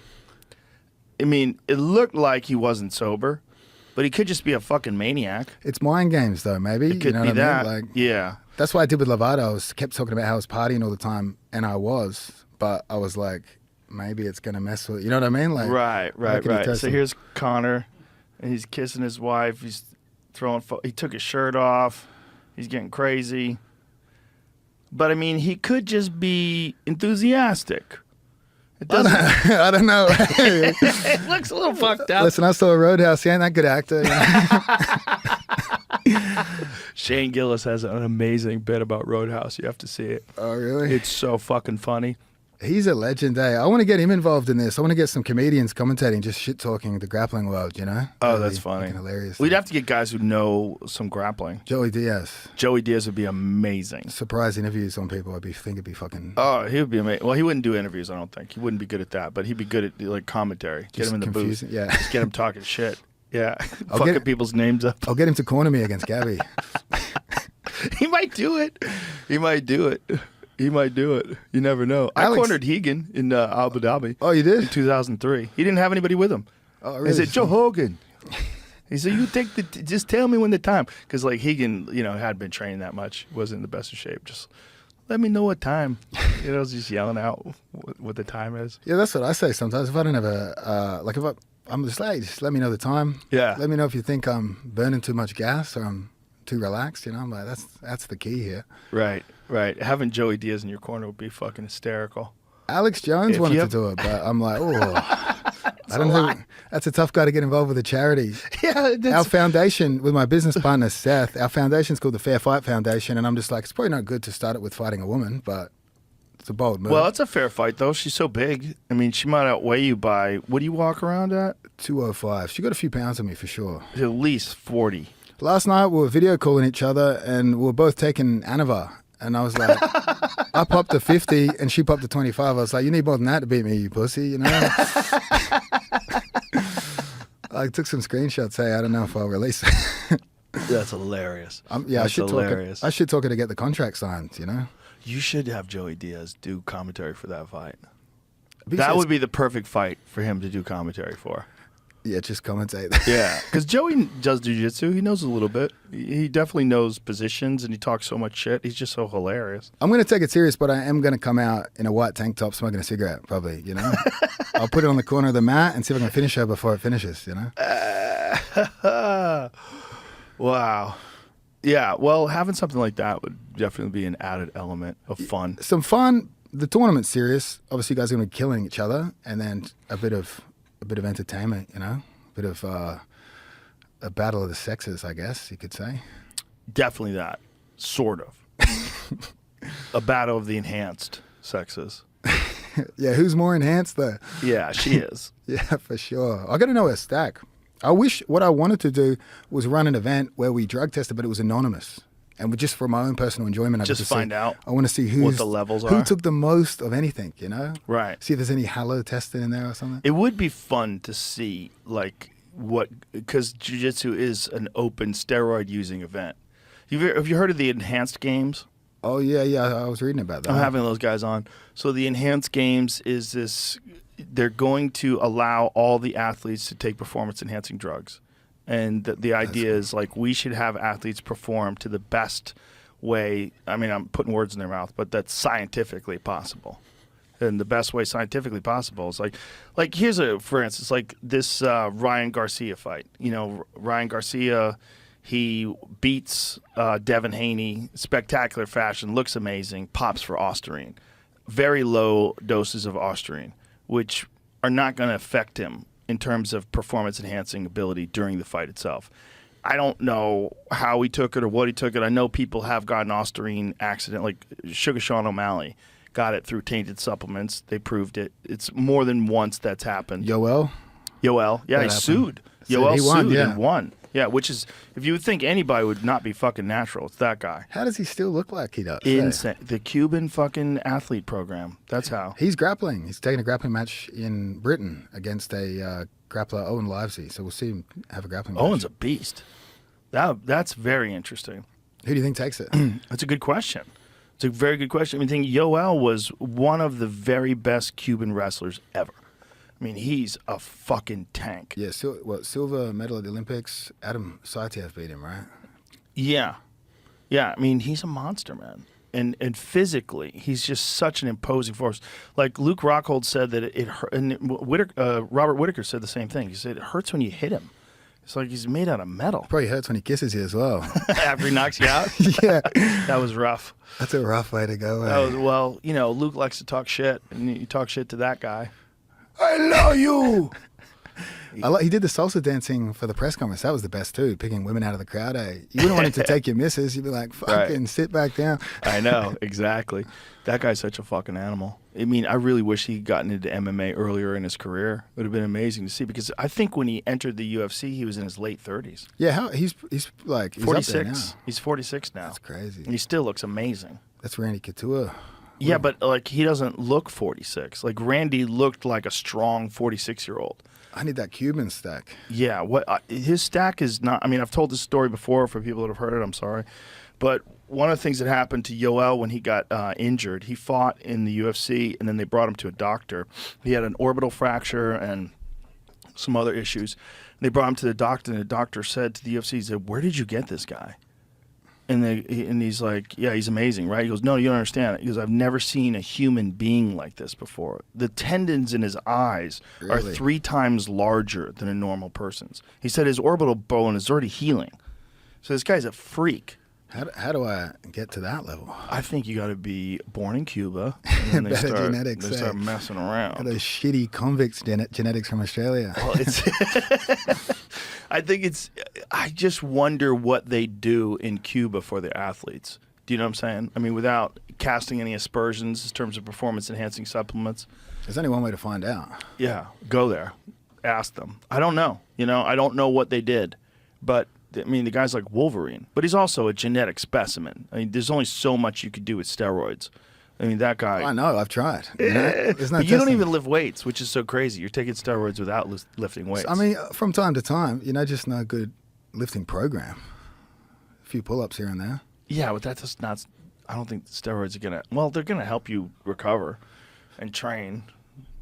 Yeah, they definitely help your well-being, I think. Yeah, well, if you're training 365, that's the argument, right? If you're training 365 days a year, that's also the argument for like Tour de France.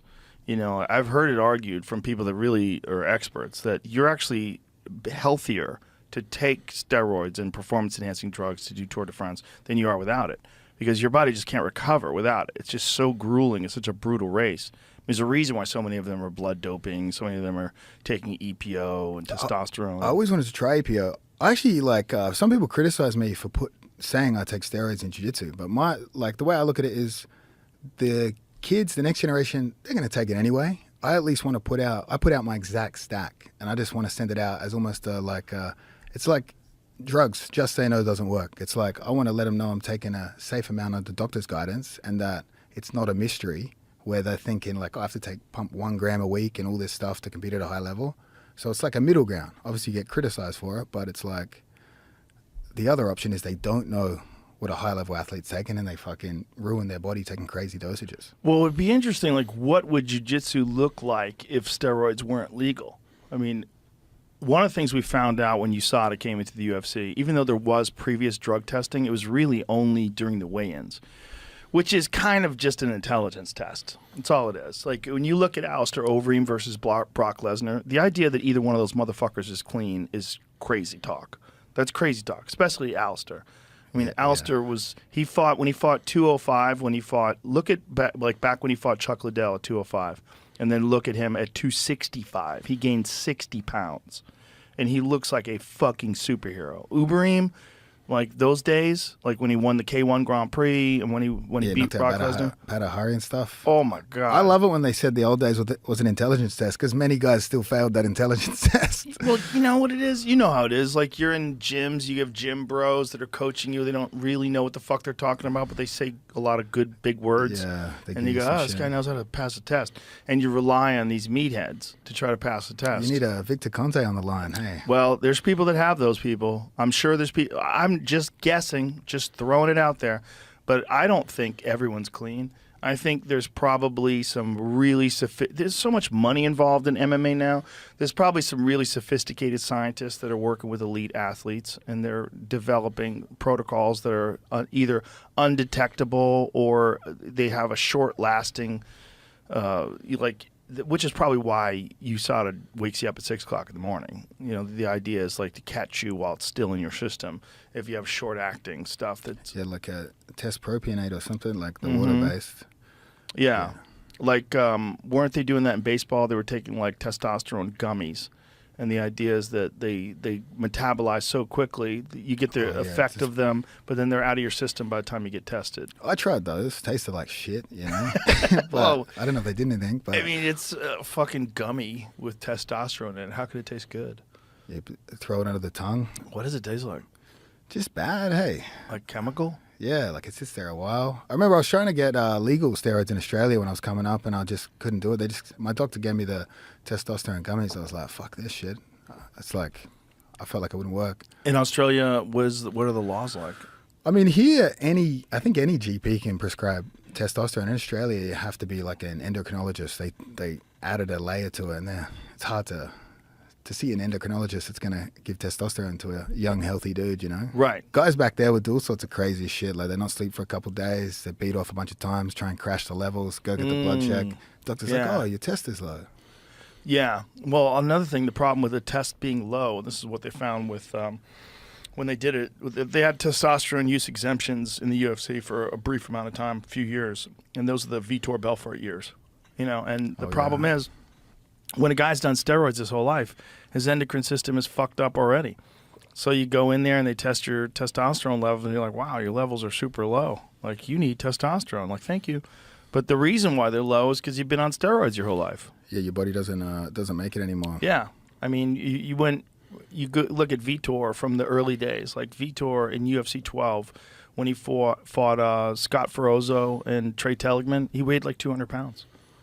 You know, they used to call him Vitor Gracie back then or some shit. Victor. Right? Yeah. Victor Gracie. I was training at school. Why'd they throw the C in there? I don't know. It was a K. It was a K. Victor. Yeah, it was. I don't know. I don't understand it. I don't know why they did that. And I know that I think they were threatening to sue him if he used the Gracie name. I think someone. Protective of that shit, hey? Yes. I think it was Orion. Orion was very representing. Representing. Yeah, where'd you get that?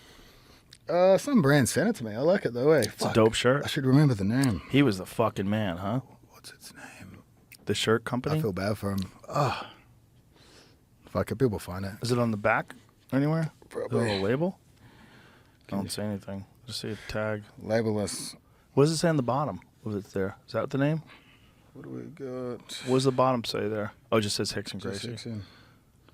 Oh, man, I feel bad for him. But it's a cool shirt. Honoring the OG. It's pretty dope. He is the OG. He was the fucking man. Cool motherfucker, yeah. Did you ever train with him? I've never trained with him, never met him. Really? Interesting dude, man. Very interesting dude. I got a chance to watch Coliseum. Remember when he fought Funaki? Was that his last one? Yes. Yeah. I got a chance to watch footage of that with him in his house. Oh, the one where the guy came to the gym, right? Was it the gym challenge match? No, I didn't watch that. He didn't show me that. Someone's got to have that. We got it. We got to get that. I know. I'm like, release that, bro. Release it, bro. Why don't you release that? That was Yoji Anjo, right? Yeah. He came to challenge match style, right? He just he taped up his knuckles with duct tape and beat the fuck out of him. That's and he wild. And he's like, if we are competing, when you tap, it's over. If we're fighting, when I'm done, I'm done. I decide. He just beat the fuck out of that dude. That's some scary shit. I feel sad for him now. He's got Parkinson's, right? Who does? I believe Hickson does. Does he really? I believe so, yeah. No kidding. I didn't hear that. Yeah, I saw Kira Gracie announce something about it. See, I always wonder, because we talked about Freddie Roach, like that's trauma-induced Parkinson's, and Hickson didn't get hit a whole lot in his career, but he did get hit. I always wonder. Yeah. Hickson Gracie fight against Parkinson's. I'm not scared of death, but quitting is unacceptable. Rolling Stone magazine? Whoa. This is Rolling Stone? That's crazy. That is crazy that there's a Hickson Gracie article in Rolling Stone. That's amazing. Wow. Fuck, man. Parkinson's. I hope we get Kron back. I hope so, too. I think he might come back to grappling, maybe. Well, I mean, his last fight in MMA just looked like he was just trying to pull guard and work off his back, and he just didn't look like he was prepared. I know a place he could do that. No. Yeah. Do you think he would be willing to? I mean, he was such an elite grappler. The Gary Tonin match, what a fucking match that was. Holy shit, man. Craziest shit ever. That was before Gary was training with the Danaher Death Squad, right? Wasn't it? Good question. If we saw the match, we'd see who was in the corner. Because this was definitely before the leg lock days. Yeah. This was a long time ago. Gary was dominating that fight until the very end. Back in those days was crazy. I still miss Eddie Cummings. I'm like, what happened to him? You know what I mean? Right. What did happen to him? That guy was good. I've tried to catch up with him a couple times in New York, like reached out. I'm like, I just even want to have lunch with the guy. I'm like, but he's like, he just left the grappling world, just vanished. What is he doing?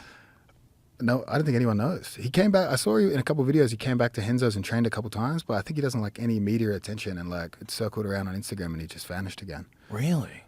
Yeah. No kidding. So crazy. Yeah, gone. He was an interesting guy. Oh, he was an elite grappler too. Well, he was one of the very best of the leg lock guys in the early days. He was scary. We all copied him, He was a scary, scary dude. Super smart. Like really intelligent guy. And now, yeah, he ended up with Otavia Bourdain, right? Mm-hmm. Yeah, they started dating when she started training at Henzo's, and I don't know what happened. I think she competed in grappling a lot as well. Yeah, she had fucked up knees, man. Her knees were all blown out. I remember trying to tell her to get surgery. To fix him up. Eddie kept breaking him, probably not.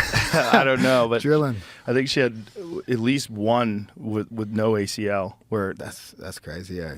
Doesn't Nikki have a fucked up knee? Nikki Ryan? Nikki Ryan does. Man, Nikki Ryan gets injured every 3 minutes. You know what I mean? Like, does he? He's made of glass, unfortunately. I injured him. I came back, trained with him one round, injured him the other day. I'm just like, fuck, bro, how does this happen? I felt bad. It's a bit of a weird scramble, but he just beat JT Torres, so like biggest win of his that was a big career. win. Yeah, he looked great in that. That was beautiful. Yeah, he was training real serious for that. But doesn't he have like one ACL that's gone? Yeah. I remember he tore his ACL and the doctors were like, okay, we can attempt surgery or you can do rehab only. So he just did nothing and just kept training. He didn't even rehab the thing. I'm like, bro, really? Do something. Yeah, he's wild. That's not wise for the future, though. Not at all. I mean, I think he had 95% of his meniscus removed in one of his legs. Oh, God damn it. Yeah, I'm pretty sure one surgeon was like, I won't do that. You're too young for it, but he got it done. Well, they do meniscus replacements. Oh, they do that? Yes, they do cadaver meniscus replacements, especially with young people. It's really effective. He'll need works. that soon. He's got some mileage on the body. So it's like his knees. God, I hope he does it. Because he can do it and it'll actually take. We got him in this, though. He's going after the million. That'll be exciting. With a fucked up knee. There's always something fucked up with him, He's always injured in some way. Well, isn't that the case just with so many elite combat sports athletes? It's very rare. Other than boxers, it's very rare.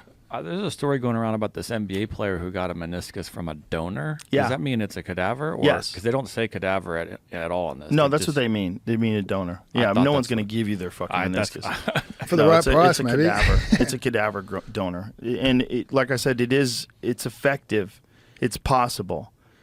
I think there's an age where they don't recommend it anymore because of the lack of blood circulation. But I always wonder, for who, though? Like when they say, you can't do it after 40.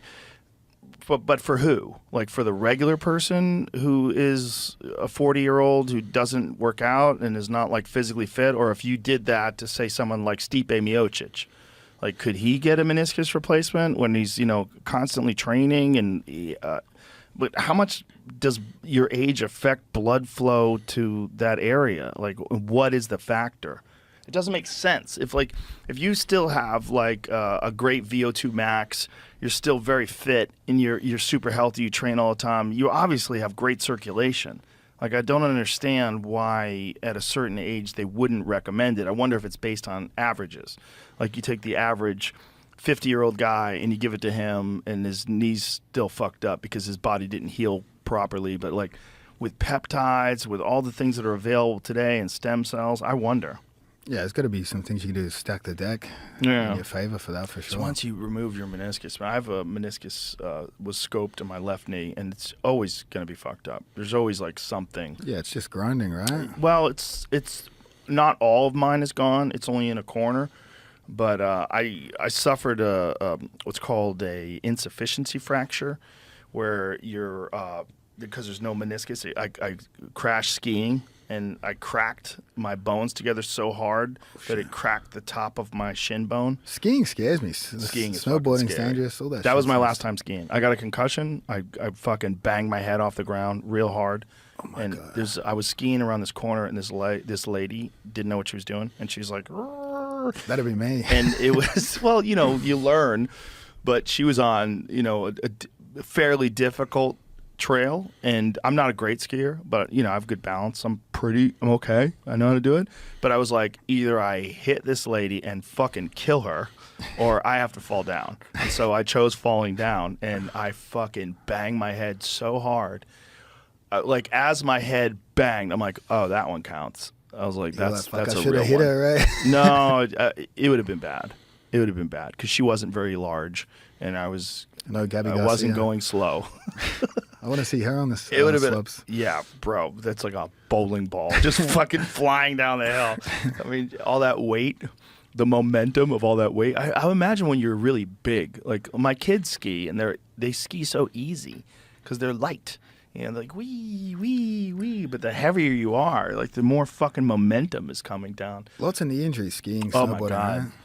Yeah, my friend Shane Dorian, he blew his fucking knee out snowboarding. He hit a tree, torched his knee, had to get it reconstructed and stem cells and all that jazz. And he's good to go now, but it took a long time before it was good. And I would imagine you're a professional surfer, one of the best in the world, big wave surfer. I mean, he's a fucking monster. Like, I would do everything to preserve my goddamn knees. But he loves snowboarding so much, he's still back at it. I'm like, you're insane, man. Yeah, that's crazy. You'd risk your career. Well, I think he's kind of, his career as competition is kind of over. He's just kind of a representative of a bunch of different brands. And I don't know if he competes. I mean, Kelly Slater still competes, which is crazy, and still wins. He still trains, yeah. Yeah. Right? Still trains jiu-jitsu? Yeah. I suppose that's risky for your surf career, too. Oh, yeah. That's got to be risky. It's got to be risky for everything. Like, I know guys who play musical instruments, and they fucked up their hands in jiu-jitsu, like broken a finger. I'm like, yikes. Yeah, like tattoo artists, surgeons, it's like, maybe don't train. Yeah, I mean, if you break a hand, and that's the hand you play guitar with, and now you've got these fucking gnarly-ass fingers, and you're still trying to move at the same speed. Yeah, I hurt my fingers. One time I got my thumb stuck up here in grappling, and another time my finger got stuck on the ground and went straight up. Oh, I remember God. That was in Puerto Rico. Oliver Taza broke my hand, and I went to the hospital in Puerto Rico. We got the x-ray. I'm waiting around for hours, and the guy's like, it's fine. No breaks, nothing. So I leave, and then I'm like, my hand's fucked up. So I go back and end up getting the x-ray, and I can see it's broken. And I ended up getting it treated. I just posted it on Instagram. I was like, any hand surgeons? What can I do for this? And we just spoke about it on Instagram. What did he say to do? I just left it like this for a while. Didn't use it too much. But so was it a fracture in the sense where they didn't have to bolt it together? Yeah, didn't have to bolt. It's the same one when people punch a wall or something. Oh, okay. Like the bone down here. Mm-hmm. So that one didn't need anything. But I mean, I was a lot of Puerto Rican stories like that where the guy was like, yeah, your hand's not broken. I'm like, bro, I can see it's broken. Not so good medicine over there? No, not at all. Yeah, no, that was a wild place. Not good for getting antibiotics for staph either. No? Yeah, so, I mean, I've had plenty of times where I've gone to the doctor and been like, this is staph, I need antibiotics. But they don't want to be told, like, by some fucking idiot that they're, like, diagnosing themselves, giving themselves the treatment. And so they resist the diagnosis? Yeah, they'll resist it on you, yeah. Really? I've had doctors not give me antibiotics, and then it's gotten worse. And tell you it's not staph? Yeah, they're like, nah, you're fine. Just put some cream on it. Boy. Oh, boy. Yeah. But I get it. They probably have guys coming all the time. They're like, fuck, give me this, give me this. Right. But no one's coming in to get antibiotics for fun. Yeah. I mean, that's not like painkillers. No, yeah, I guess I could control them a bit, but yeah. I imagine so many always doctors know. have to deal with like people coming in. Oh, I hurt my back. Yeah, I hurt my back. Give me some Xanax. I'm having so much anxiety. I can't deal with this. And they just want. If some you freak out painkillers. enough in the office, maybe they'll give you something just to calm you down. That's a good play. It really depends on the doctor, because some doctors are just a little loose with it. Yeah, true. I feel like honestly, the more expensive the doctor, the better.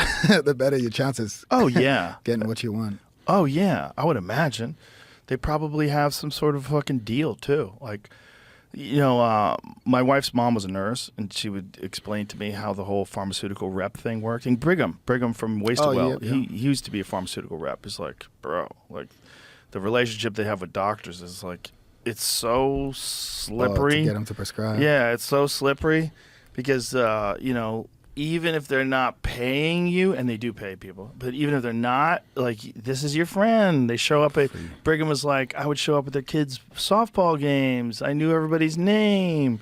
You become friendly. They want to prescribe your drugs. You're a good guy. That's wild. Yeah, it's fucking creepy. But like that's the opioid epidemic and stuff like that, right? Oh, that's exactly it. Did you ever watch that show Painkiller on Netflix? I started, but I never finished it. Fucking lazy, eh? Oh, it's so fucked up. How those people are not in jail is insane. Not only did they bullshit people and get people to prescribe these things, but they ruined who knows how many lives. Hundreds of thousands of people, if not millions, dead from opioid overdoses. And then the amount of lives that are destroyed because of those things. Families wrecked, everything. And they tricked people. They tricked them into doing drugs that are going to be... They just paid a fine, right? Massive fine. That's all that. Yeah, but not enough. It's also they part of the fine was that they were going to avoid prosecution. Like if they paid X amount of billions of dollars, they would avoid prosecution. But I think then Painkiller came out, the documentary came out, the Netflix series, and then they kind of withheld that. And I think one of the guys who was the main guy for the FDA that was responsible for green lighting OxyContin and oxycodone, that guy, they found him. He was at in a small town in New Hampshire. He's hiding away. He was hiding. And yeah, I mean, they paid him off. And this fucker was out there roaming around, and they found him. And he's like people started harassing him. Epstein's girlfriend, hey. Except she's in jail somewhere. Yeah, they got her eventually. Yeah, eventually she's going to get out, and she's going to fucking go swimming and drown or something. Yeah. Cherry. I mean, that'll be me after this tournament, I reckon, eh? Do you worry about that? I mean, it should be all right. That's not comforting. It should be all right. Yeah, I mean, it's just a bit of friendly competition. It is that, but it's also like you're specifically going head to head. Like if you had done it a month earlier or a month later, I don't think we'd have the same issues. I don't think we'd have the same impact on the sport though either. I think you would. We'll do it a month after as well.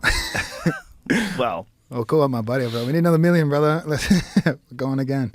but you want to do it once a year, right? You don't want to do it more than once a year. Yeah, do you? honestly, I'm on the phone nonstop, hey, talking to people about this event and stuff. I got to explain to everyone the rule set.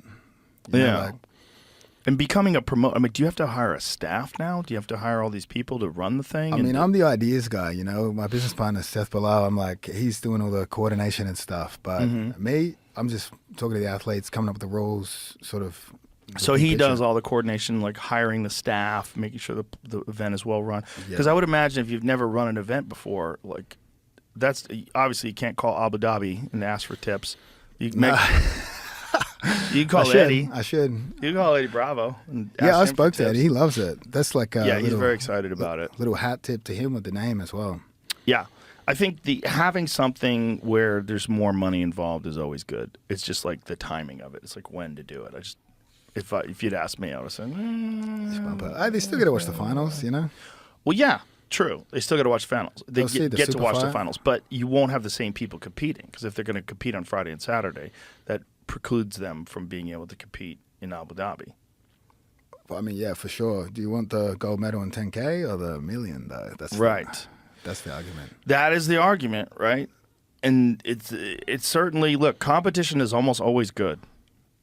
Even when people don't like it, it forces them to up their game. And I think at the end of the day, it's going to be good for the athletes and good for the sport because it'll make people more excited. And the beef will, Tupac Biggie, I'm going down in Vegas like Tupac did. Remember how both of those guys died, though, by the way? They died very badly. Yeah. Both Tupac and Biggie. Like, it would have been better if Tupac and Biggie just kind of worked it out. Like, I mean, even like Drake and Kendrick. Like, that was entertaining, hey. But Drake's house got shot at. Like didn't a security guard get shot? I think he got shot, yeah. Yeah, and then But we got some good music. I didn't listen. Security to any of guard it. took the hit. I mean, yeah. Some of the songs were good. I just find it foolish. The beef. I'm not a beef guy. I feel like those guys could have wrote banging songs. They both put out 4 songs each. It's like use that creativity and just. Yeah, I guess if you're driven. I mean, I get it. It's part of the culture. I get it. Don't get me wrong. Like, I like roast battles. Love them, yeah, love them. Do comedy. They should have talk done shit a rap to each battle. other. Yeah, a pay-per-view or something. That would have been amazing. Still Yeah, time. That would have been amazing. Yeah, rap battles are awesome. It's just it's another opportunity to write. It's another opportunity to create something. And it's high pressure. Yeah. So in that sense, this rivalry between ADCC and the CJI, Just one Australian idiot versus city, We'll see what happens. yeah, versus a monarchy. A monarchy, yeah. But I mean, I still love ADCC. Still love like history, I don't think you can wash that away. It's amazing. Yeah. Do you think you could ever compete for them again? Or do you think that's over now? I mean, I wouldn't do it for 10K. I don't know. I mean, who knows? The door's open for anything. I don't take any of this stuff too seriously at all. You know what I mean? A lot of it's just fun on the internet. Like, I don't really, like fucking around, having a good time. Like I'll do anything for the right price. So it's like, if the spectacle's there, if people are interested in it, Right. So I'll you make it would happen. go back if they would have you back. For sure. And ultimately, what I want and what I wanted from day one was just athletes across everything in jiu-jitsu to be compensated just a little bit more. Mm-hmm. Because again, we don't have the prestige. So of if the they had UFC. ramped it up from 10 to 20, Done. you Wouldn't have done this. Wouldn't have done it. Really? Wow. Boy, they're probably going, fuck. Should've just Yeah, that's really what sort of kicked it off. But also, I wanted to do this is opportunity to start up our non-profit and stuff. So it's gives me opportunity to give back in other ways. So with this attitude about not taking things so seriously, do you think you and Gordon would ever bury the hatchet? I mean, for sure. But take some MDMA, we'll get to the bottom of it, I think he needs it, you know what I mean? Don't you think, though, that for a guy to be as dominant as he is, you have to be that guy? That's like Michael Jordan in his prime. They said if you beat him in a game of pool, he wouldn't talk to you for like 2 weeks. You have to be kind of a psycho. I know, but you see, I guess you see the contrast in some areas. Like, in my opinion, Volkanovski was that. GSP was that. But really nice guys. Yeah, Anderson Silva was Yeah. that. Like, again, I don't think Gordon's... I mean, it's hard to say what he is, It's hard. It's hard. I don't know him that well, I know what the image he puts out. I know a little bit of the stuff behind the scenes, but you trained with him for years. You got to know him. yeah, no. But you know what jiu-jitsu guys are like. You're like, fucking get on the mats. I don't want to hang out with them afterwards. Fucking weirdos. Who wants to have a conversation with a jiu-jitsu guy? Me. That's why you're here. Well, some of them. Some of them are a bit odd, Don't you think that like No, I love them. I'm part of it, but odd people are what make the world go round, though? oh yeah, I mean for sure. I'm not criticizing. I'm fucking weird. Look what I'm doing. You're know? weird. Yeah. Yeah, you're definitely weird. But some people I find Just- cool, easy to talk to, relaxing. I know. It's just for me as a guy who likes both of you guys. I don't like that you don't talk anymore. I don't like that you have this beef. And I've asked Gordon to define it. He can't. He doesn't define it. It's very difficult. He doesn't say anything bad about you, but he doesn't define it. I mean, I just love fucking around. Like Australia, we love attacking each other. Like I say worse things to my friends than I say to Gordon. You know what I But mean? listen, I'm a comedian. I know about that. So it's like, I just we see- talk wild shit to each other too. Some guys are so good to provoke. You get a good fucking reaction out of them, Well, with comedians, you know who you can hang out with by who can take shit. Because like if someone makes fun of me, if it's funny, I laugh. But if you make fun of some people and they're like, hey, They're like, oh, look at you, You're softy. Like, you lost. You just Oh, lost. you fucked up. You fucked up. You take yourself seriously. You gotta roll Like, the punches. you should take what you do seriously, but you never take yourself seriously. That's so silly. There's no benefit to that because then you don't get to enjoy the laughs when someone makes fun of you. If someone makes fun of you and it's like, if you ever watch Kill Tony? Yep, yep. Well, when David Lucas and Tony Hinchcliffe go at each other, it is one of my favorite things in life. They're both so fucking ruthless and hilarious, but if David gets Tony, Tony laughs hard. And if Tony gets David, David laughs hard. They laugh. They love each other. They're really good friends. But they're fucking ruthless when it comes to that shit, when they're roasting each other. But they're having a good time. Like, if you roast someone and they get, like, actually upset as a comedian, all the other comedians would be like, oh, look at you. You're upset at a joke? You fucking hypocrite. Like, what's wrong with you? Well, I mean, that's what I mean. Gordon says, bro, you suck. You never won anything. I'm like, bro, I could have told you that. You know, like, it's like, relax. Is that, like, what is the beef, though? Like, it doesn't make sense. I mean, for me, I'm just having a good time. Like, it's like I'm in a sport of people that take themselves very seriously. Right. And it's just, he takes himself very seriously. So it's just like, So you like picking on him? I like, yeah, because he anyone. takes himself You know so what I mean? seriously. Like, like what you say with comedians, you know, if someone's you got to Too tear him down a stiff. bit sometimes, Yeah. you know? Yeah. And it's good material. He's like, he's just walking good material, you know? It's like he's provoking me. You How know so? what I mean? Well, he'll just post something that I'm like, I swear, I'm like, this guy's playing a fucking character. He's a genius, but it's real. You know, like he's baiting me. I gotta say something. Well, you are probably the funniest guy in jiu-jitsu other than Eddie. Eddie's hilarious. Eddie loves the jokes too. He gets. Yeah. Sometimes I pass on him some deeper levels of the jokes, and he gets the full story. He loves it. We go deep conspiracy on the jiu-jitsu jokes. Oh, no, Eddie's fucking hilarious. He's one of the funniest people I've ever met. I'm so glad he's doing stand-up again, too, because I tried to talk him into doing stand-up a long time ago, like back in like 2001. I was like, dude, I'm telling you, just try. It'll suck at first, but just like it sucked when I learned jiu-jitsu. You suck at first, but you have the ability to do it. Overcome, yeah. And he took a long time off it, but when he was teaching, he would teach classes and especially seminars. He would have like material. Oh yeah. They would do during seminars. It was hilarious. And then he's like, I think I'm going to do comedy again. And so teaching seminars.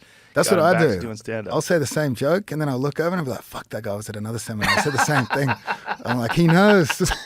He knows my tricks. Yeah. Yeah, that's the problem with jokes. Yeah, if they already know the jokes, it's like a little bit of an issue. And I'm like, fuck, have I said this a few too many times now? I yeah. better switch topics. Yeah, you got to make new stuff up. You got to make up new stuff for seminars. When you go and do seminars, do you find it's a lot? Is it a lot of MMA fighters that are wanting to learn jiu-jitsu? Is it just jiu-jitsu guys? Is it a mixture? I mean, nowadays, like, man, it's like such a variety of people. Like sometimes even beginners, like white belts will show up, and it's like Really? they're just coming to hang out. You know, like I love doing seminars all around the world and just meeting the people that are doing the sport. You know, and like I keep them at a really affordable price because I always remember when people would come to my city, like sometimes the seminars were so expensive I couldn't afford it. So I just insist we book a big venue, we keep the prices low, and I just get to see who from that country is participating in the sport, you know? I just love it. Is that you enjoy that more than competing now? Just going around and doing seminars? I enjoy like all aspects of it, you know? Like obviously too many seminars exhausting. I've done like back to back to back to back. I like the seminar be 3 hours and then out of there. Otherwise it's too much social interaction, you know? Well, you probably also don't absorb anything after 3 hours. It's like And I have to roll. Like I still run the gauntlet. I try to roll with as many people as possible. that's And got they to be just- hair raising. They fucking try to kill me, eh? Yeah, I'm just sure. like, bro, you paid to come here, you like me. What are you doing to me? Yeah. Relax. Like I'll be hungover, jet lagged, and it'll be like I'll do like sometimes 1 hour, 1.5 hours straight. New guy every 3 minutes. Oh God. And I'm like, what are you doing to me, bro? It's fucking 1 hour in. You're trying to kill me. Yeah. After a while. Test your patience. That's like meditating, you know? I'm just like, all right, don't kill this guy. Don't kill this That's guy. one of the legendary Hickson stories. That Hickson would do a seminar and then take all the black belts there and just tap them one after another. I try to do fucked up shit to people though, you know? Like what? Just stupid submissions. You know, that keeps it entertaining for me. Crab walks, like Yeah, the Boston Crab. Boston Crab. I love hitting the Boston Crab, eh? I'm like, you'll remember that forever. You see that one guy who did it in MMA? Yeah, he is. Yeah. So crazy. Man, that would hurt. I've never been put in it. But Yeah. What is it? A flexibility thing? Is it a spine thing? I think it'll break your spine.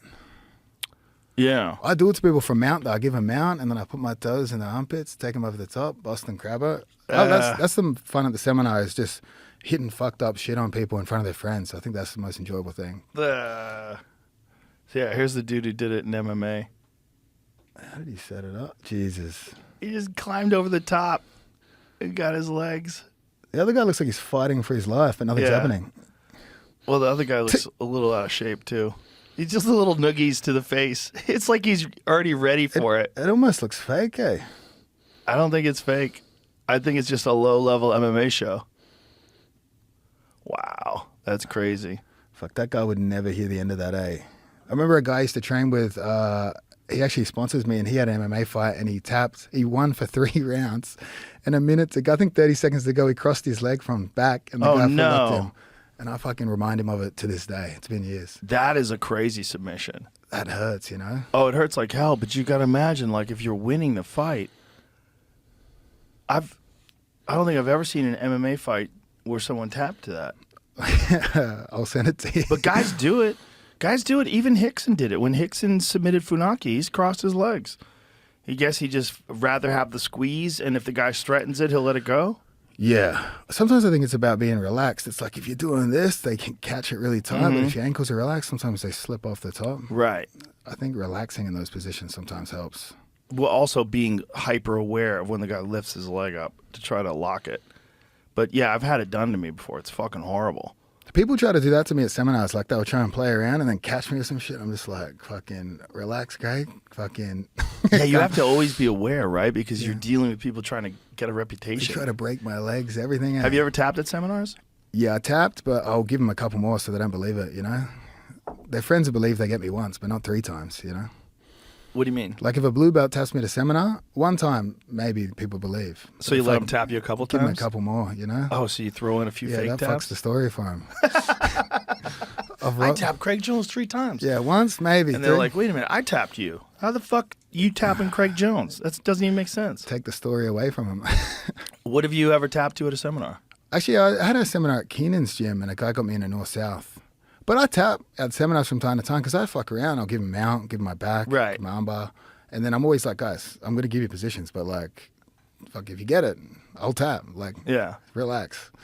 I got Don't shit try to kill me. Yeah, I got shit to do later. Yeah. Don't ruin my neck. Yeah, they try. Yeah, some guys try to kill you. Necks are a bad one too, man. When you get a hurt neck, like when guys get like Aljamain got his disc replaced in his neck, and I was like, ooh, and your neck is gone. Like that's a fucking creepy one. That's crazy, yeah. I think I just retire at that point, you know? Chris Weidman got his disc replaced. Whoops. Sorry, Chris. I think he got his disc replaced as well. I think you get the same thing. And there's a few guys who've had discs replaced in their back and in their neck. You know, they can do that titanium articulating disc now, like where it allows your neck to move pretty normally. But, you know, like how long does that last? I just tap to everything and not put in much effort, and I feel like keeps my body safe. You know what I mean? Like if I'm training and the guy's going hard, I'm like, all right, you got it, bro. Like, yeah, I'm like, let's just. That's smart. But That's an ego thing. You have a healthy ego. I'm just like, who cares? You know, like it's like, yeah. What's the point? You know? Well, it's definitely better than going out like Vinny Magalhaes with letting your fucking leg get destroyed like that. If you can just relax like that and allow yourself to get tapped, you will save so many injuries. I control the security footage and the cameraman though, so you know, like I make the footage disappear if he gets me. You know? So in your gym? Yeah, that's reassuring. Yeah. I'm like, delete that, bro. That's the problem, right? Guys want to release footage. I want to sell it. Hey, like if people come to the gym, I'm like, bro, I'll let you tap me. You know? Give you the footage. Give me some money. Yeah, you can take it home. Well, listen, Craig, good luck on this. I really hope it works out. I hope ADCC isn't too pissed at you. And hopefully and I hope you've started a trend. And I hope this is going to... Look at that. The Bulls, B-Team Bulls. I hope it 80 days, 20 hours, 58 minutes, and 47 seconds until it starts from right now. That's not reassuring. That's close. Yeah, it is. 80 days is not a long amount of time. But I hope it works out, and I really hope that it elevates the sport. And at the very least, it's getting some eyeballs on the Get sport. some new eyeballs for sure. Yeah, thanks for letting me talk about it. My pleasure. So tell everybody how to find you on Instagram and how to find the website for the event. Oh, yeah. CraigJonesBJJ.com. We'll sell tickets to this. Sorry, CraigJonesBJJ for Instagram. UNLV.com is where tickets will be up on the 31st. So at the Thomas and Mack website. Thomas and Mack website. And then Fair Fight Foundation is the website with all the information. That's what we saw there. And CJI Official is the Instagram page where it's meant to be professional, but it's going to be mostly memes. Mostly memes? Mostly memes and jokes. And Okay. we had a spelling error on the poster. We left it, you know? I was like, fuck, we fucked up. We'll commit to it. All right. Beautiful. All right, man. Well, good luck. And make sure you count all that before you leave. Yeah, someone's gone. A lot of money. All right. Thank you. Bye, everybody.